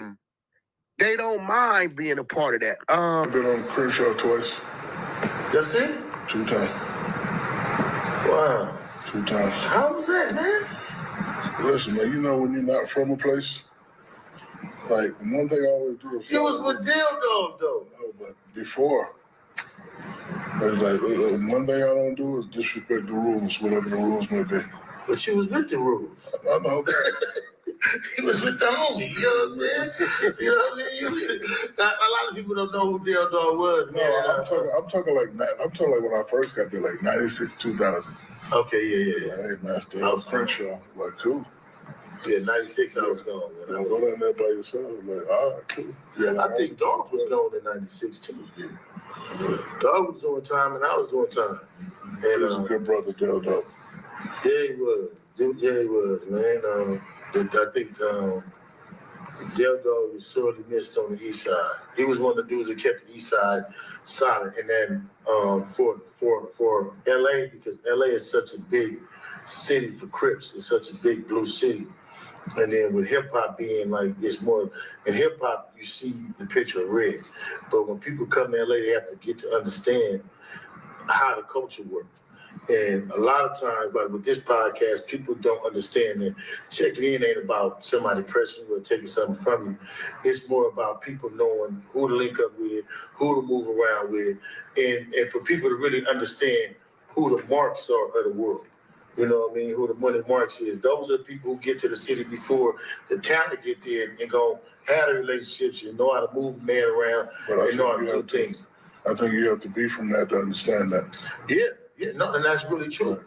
Because I tell people all the time that in LA, you may be Florida, you may be from Florida, but you don't want to wear a Florida Mariners hat in certain parts of LA. And I didn't know that, but once I found that out, like, you know, the P hat, like, you know, you can't be. It'll work in Beverly Hills, but once you get it, once you cross La Cienega and La Brea and all that, like, you know, you gotta, switch that up. So you have to be from that to understand that, and then you also have to. Like I was taught a long time ago, to get respect, you gotta show respect. Yeah, real talk. Like I used to tell the youngsters, I said, man, this LA, you can't come to the club like that all the time. All right, man. We up out here to the next one. Y'all know the deal. All the dots to the left. Y'all know the rest. Free. Avenue Angel tweets free. We go. Trap Top of TNT Trap News Network. You back in the same. Like, cracking the same, man. Make sure y'all like, comment, subscribe for more of this good content we got going on here at TNT Trap News Network. Good news you can use. Good knowledge, though. You ain't finna get nobody's college, though. Big dog, tap in with that tap in to make sure you're in fact tapped in with that good tap in. You feel me? With everything we got going on here at CNN Trap News Network. It's that news you can use. That knowledge you ain't finna get nobody's college, big dog. It's that Newsington you can usington. It's the knowledge, though. You ain't finna get nobody's college, though. Big dog. Like, comment, subscribe. Like, comment, hit that good subscribe button for everything we got going on here at CNN Trap News Network. It's that news you can use. That knowledge you ain't finna get nobody's college, big dog. Like, comment, subscribe. Like, comment, and hit that good subscribe button for everything we got going on here at CNN Trap News Network. News you can use. Get into that subscribe button, man. Make sure y'all get into that if you ain't got into that. Become a part of this rich trapper mafia. Get into that if you ain't got into that. Get into that if you ain't got into that. Like, comment, subscribe. Like, comment, and make sure you hit that good subscribe button. You feel me? I need y'all to subscribe. Don't be weirdos, bro. Subscribe. We need that. Live at 5. Subscribe on my live. You feel me? We've been jumping to this content. Excuse me, man. We got Big U's secret plot to take down Rat Run Hunter, man. Big shout out to Young and Hefe. Don't care about nothing but what the checks say because somebody's using his content, but we are using the content from On Point Stories. So big shout out to On Point Stories, man. They're using Young and Hefe. So big shout out to On Point Stories and Young and Hefe. They don't care about what the checks say. You feel me? Let's get into this content. I don't want to further ado the dumps, man. Let's get into it. Let's go. On December 27, 2020, on an intercepted call, defendant Henley told another Big U enterprise associate that OG Crip cuz need to be disciplined thoroughly for a violation of Cripping. On December 30th, Enterprise was words you were looking for. Don't worry about the words are hard. 2022, on an intercepted call, defendant Henley said that when defendant Henley catches Wack 100, I'm gonna break his jaw. Just for me living through that experience, I know check-in and it ain't nothing wrong with that. Checking in is the new word for a relationship. That's what it is. Pardon me, I'm sweating. A new word for a relationship. And it's like that, but he got the show. Look, we got cameras on us at World Stars called Check In. Now, he ain't come to check in. He just came to get some of this love. You heard? If you ain't got none of this love, I don't know how it's gonna go for you. You heard? But all we doing is you can go to the club and spend $80,000 on bottles, And you can spend. This is not gonna age well at all. This is gonna all age terribly, especially with all these celebrities who look like they're kind of afraid for their lives right here. $10,000 clearly uncomfortable. to go in the club, but you haven't done nothing to help the neighborhood. You know, this young man just gave out 500 pair of tennis shoes, and he's about to give out another 500 pair of tennis shoes. I'm dealing with, and I just want to say this to y'all. When they raided my houses and my property, there was articles asking about Wack, loose cannon, 600, and this internet stuff. All of y'all fired. All y'all who be sending shit around the internet, all y'all who be promoting and listening to what these niggas saying, all y'all giving these likes and hidden likes, all y'all supporting this. He's been a community leader as well. So when you get to be extra OG, you get to be a community leader. So Big U was... You know, it's a lot of people... My bad. It's a lot of people who secretly support Wack 100 through way of likes, sharing posts, and all that kind of little stuff. And then they be like, what? I didn't know what? I didn't know what? I was just saying, what? Niggas think they Nori. What? All of a sudden, niggas be barnacles, bro. I swear you niggas be barnacles, scary ass ninjas. Was running this organization called Development Options, but was also working through what they call a grid program where it was getting paid over like $540,000 a year. So in about a few years, he got paid almost damn near $3 million because the program they have in LA is that the cops, like, you know, it's not like these other places, like say New York. The cops are scared of the gangs. You know why? Because the gangs almost outnumber the cops. Then he turned around and hit me on the same Instagram. That's what upset at me. And I'm like, little nigga, I've been hitting you up on the same line. Now you hit me. And that's where our problem, that's where I was like, and I'm like, wait a minute, man. So that's where it was. But like I said, I'm still supposed to be a bigger nigga, though. No, I'm glad you said something about that, because this something.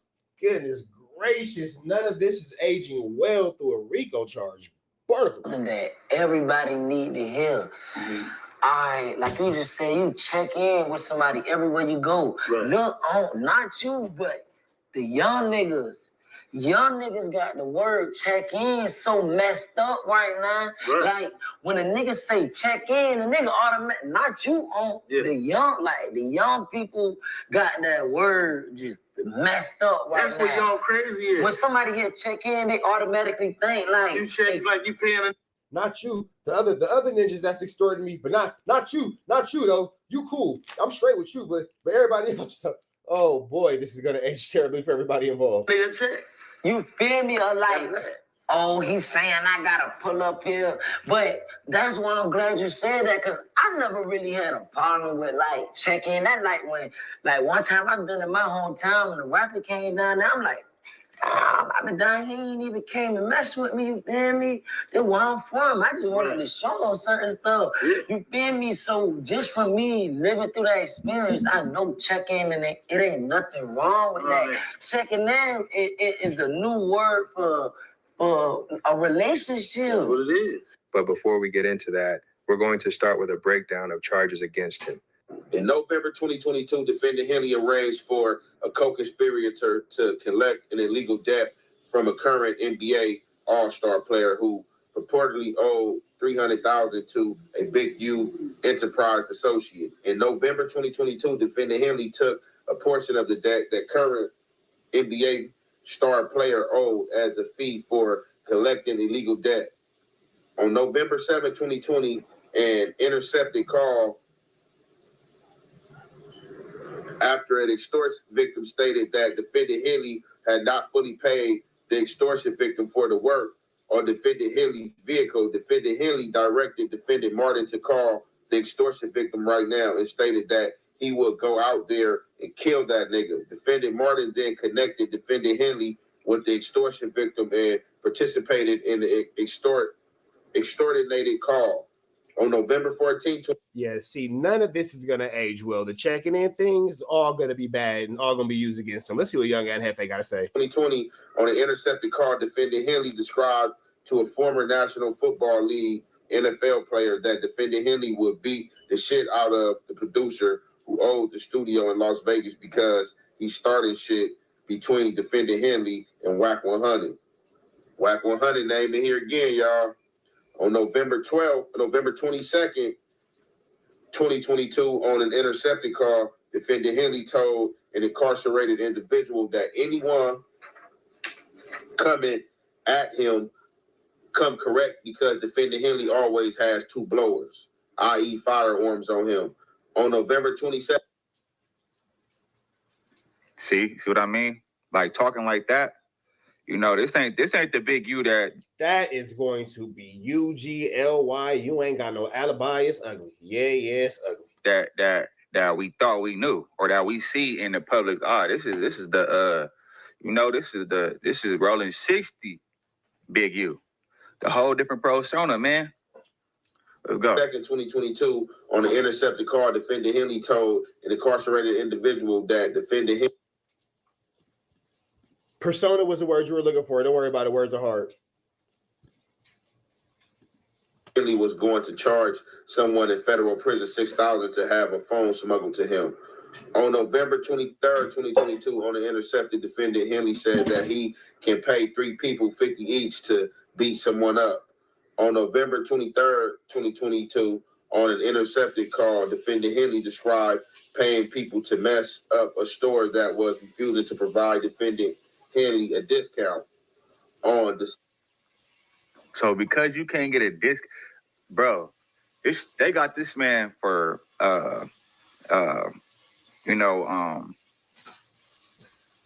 extortion. Hey, knocking down somebody's store because you can't get a discount, you're a different level of diabolical for sure. What you mean this ain't 50% off? All right, bet it's finna be free.